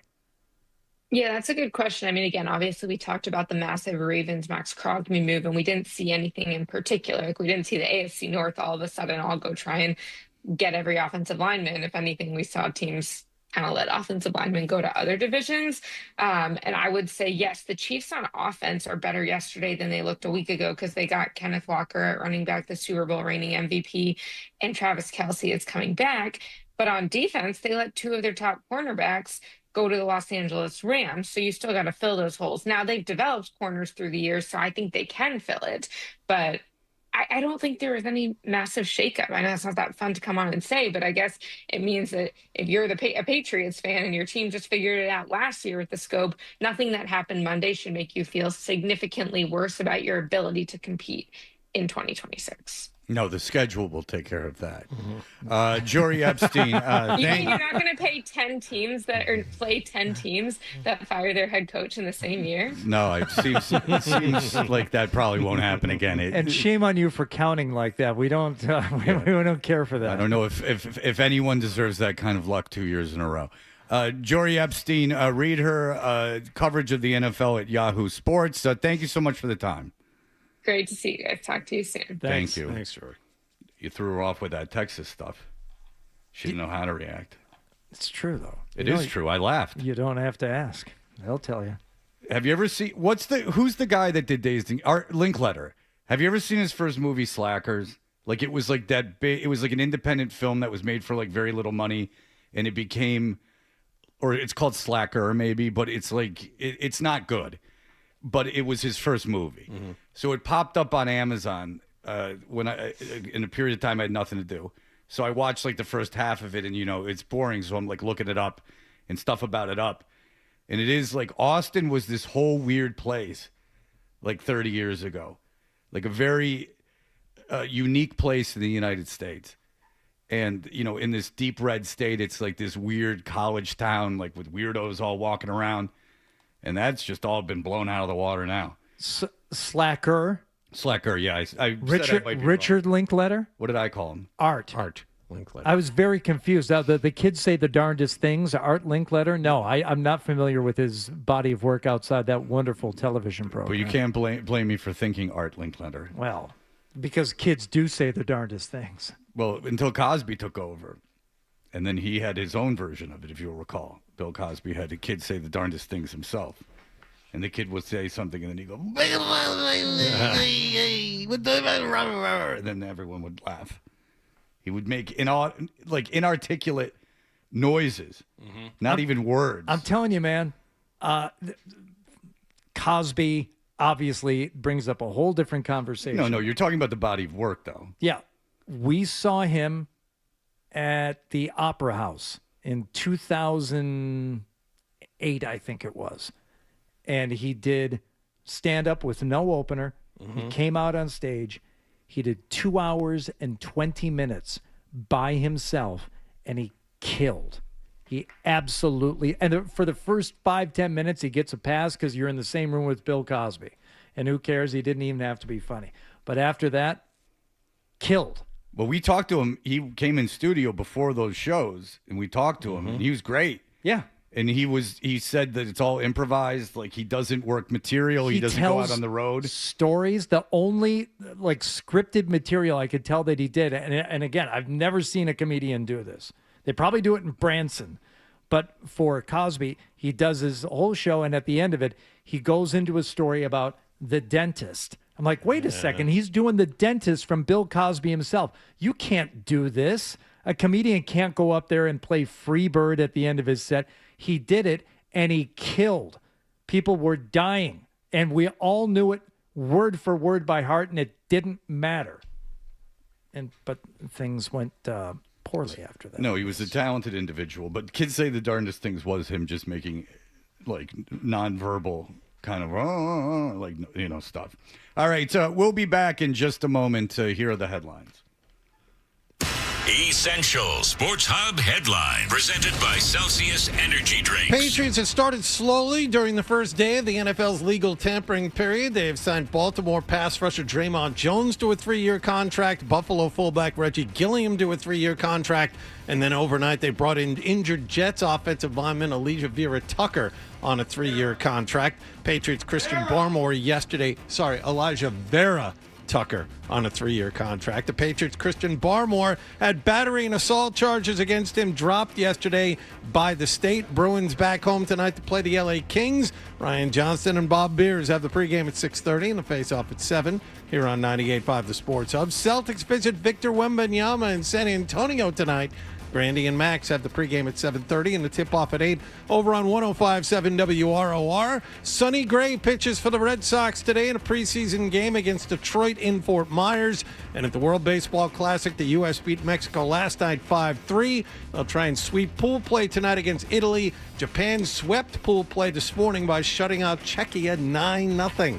Sports Hub headlines are brought to you by Bill Burr live at the Centerville Bank Stadium. Get ready, New England. Bill Burr is coming to Centerville Bank Stadium Friday, June 12th. Tickets go on sale Friday at 10 a.m. at Ticketmaster.com. I'm John Wallach on Boston's Home for Sports, 98.5 The Sports Hub. Your next update at 10 o'clock.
may have missed from the show. It's time for The Stack on Toucher and Hardy. Hardy, unless you have anything incredibly pressing, I have something that we can do here. Yeah, go ahead. So, I got to walk this dog an hour a day. Come hell or high water, we were all confronted with the fact that everyone is out walking dogs now. Where were you a month ago? And it annoyed all three of us. But, now that it's nice you're out with your animal, when some of us have to be walking these creatures an hour a day. So I'll listen to books when I'm doing that. And I don't want anything. I want all nonfiction, and I don't want anything overly grueling. I've tried that, and it doesn't work. I never finish it. But I was Googling like best rock biographies, and I've read 99% of them. But so finally one pops up, and it's by a guy I've never heard of from a band I'm unfamiliar with. It's a guy from a band, Status Quo. Like the millions of records they sold and all this success, and they played Live Aid and all this stuff. And then I look him up. First of all, the book's terrible. He's very into the music of Status Quo. They were on Top of the Pops more than any other band. Yeah, and that was the mime thing. Yeah, they're not known for their artistic credibility. Okay. Very terrible. But I've listened to like 5 hours of this guy talk. All right, enough of this. So I've listened to that's just jangling. I've listened to 5 hours of this guy talk. And so he's going on and on and on about how they were asked to do Live Aid and how he's in Band Aid. And it just looked like a 1982 version of a band in Britain that was playing because real bands couldn't make it over there. Like it's almost a caricature of how bad a band can possibly be. But yet I'm invested 6 hours of my life into this man's life. And he did a lot of cocaine, but other than doing a lot of cocaine, I'm not getting anything out of it. Yeah, for a band who was like, between like the Top of the Pops, which obviously we didn't watch, but Rolling Stones and The Who were on Top of the Pops. I mean, they had like real bands on there, and the fact that they played Live Aid, I don't know anything about this band. No, and they're a rock band too. Like they're not some weird ethereal kind of band. They're like a straight up garbagey rock band that wore like denim. They're you would think that you would have heard of them. I mean, get Eddie Trunk on the phone. He's going to know. But you watch him just do yourself a favor today. And if anyone goes, the 80s were the best, go watch Live Aid, which he says was watched by like 2 billion people. Like a good percentage of the world watched it, he said. And watch these idiots prancing around the stage. One guy's got a mustache and a mullet. The other guy's bald with a long ponytail. And the other guy looks like he came from like a 70s soccer movie. And they're all prancing around. It's just playing the worst garbage. It was really a kick in the balls because I didn't even go around to listening to it. And then he's going on and on and on and on and on about Live Aid. Well, they were the first band. Yeah, they were the first band on the Wembley stage. But the crowd's going nuts. Like, there's 100,000 people there and they're all going nuts. This isn't them. This is the end of the Jeffersons. But Status Quo was followed by the Style Council. Oh. Then the Boomtown Rats because, Geldof had to be involved on the stage because it was his thing. The funny thing about Live Aid, real quick? Yeah.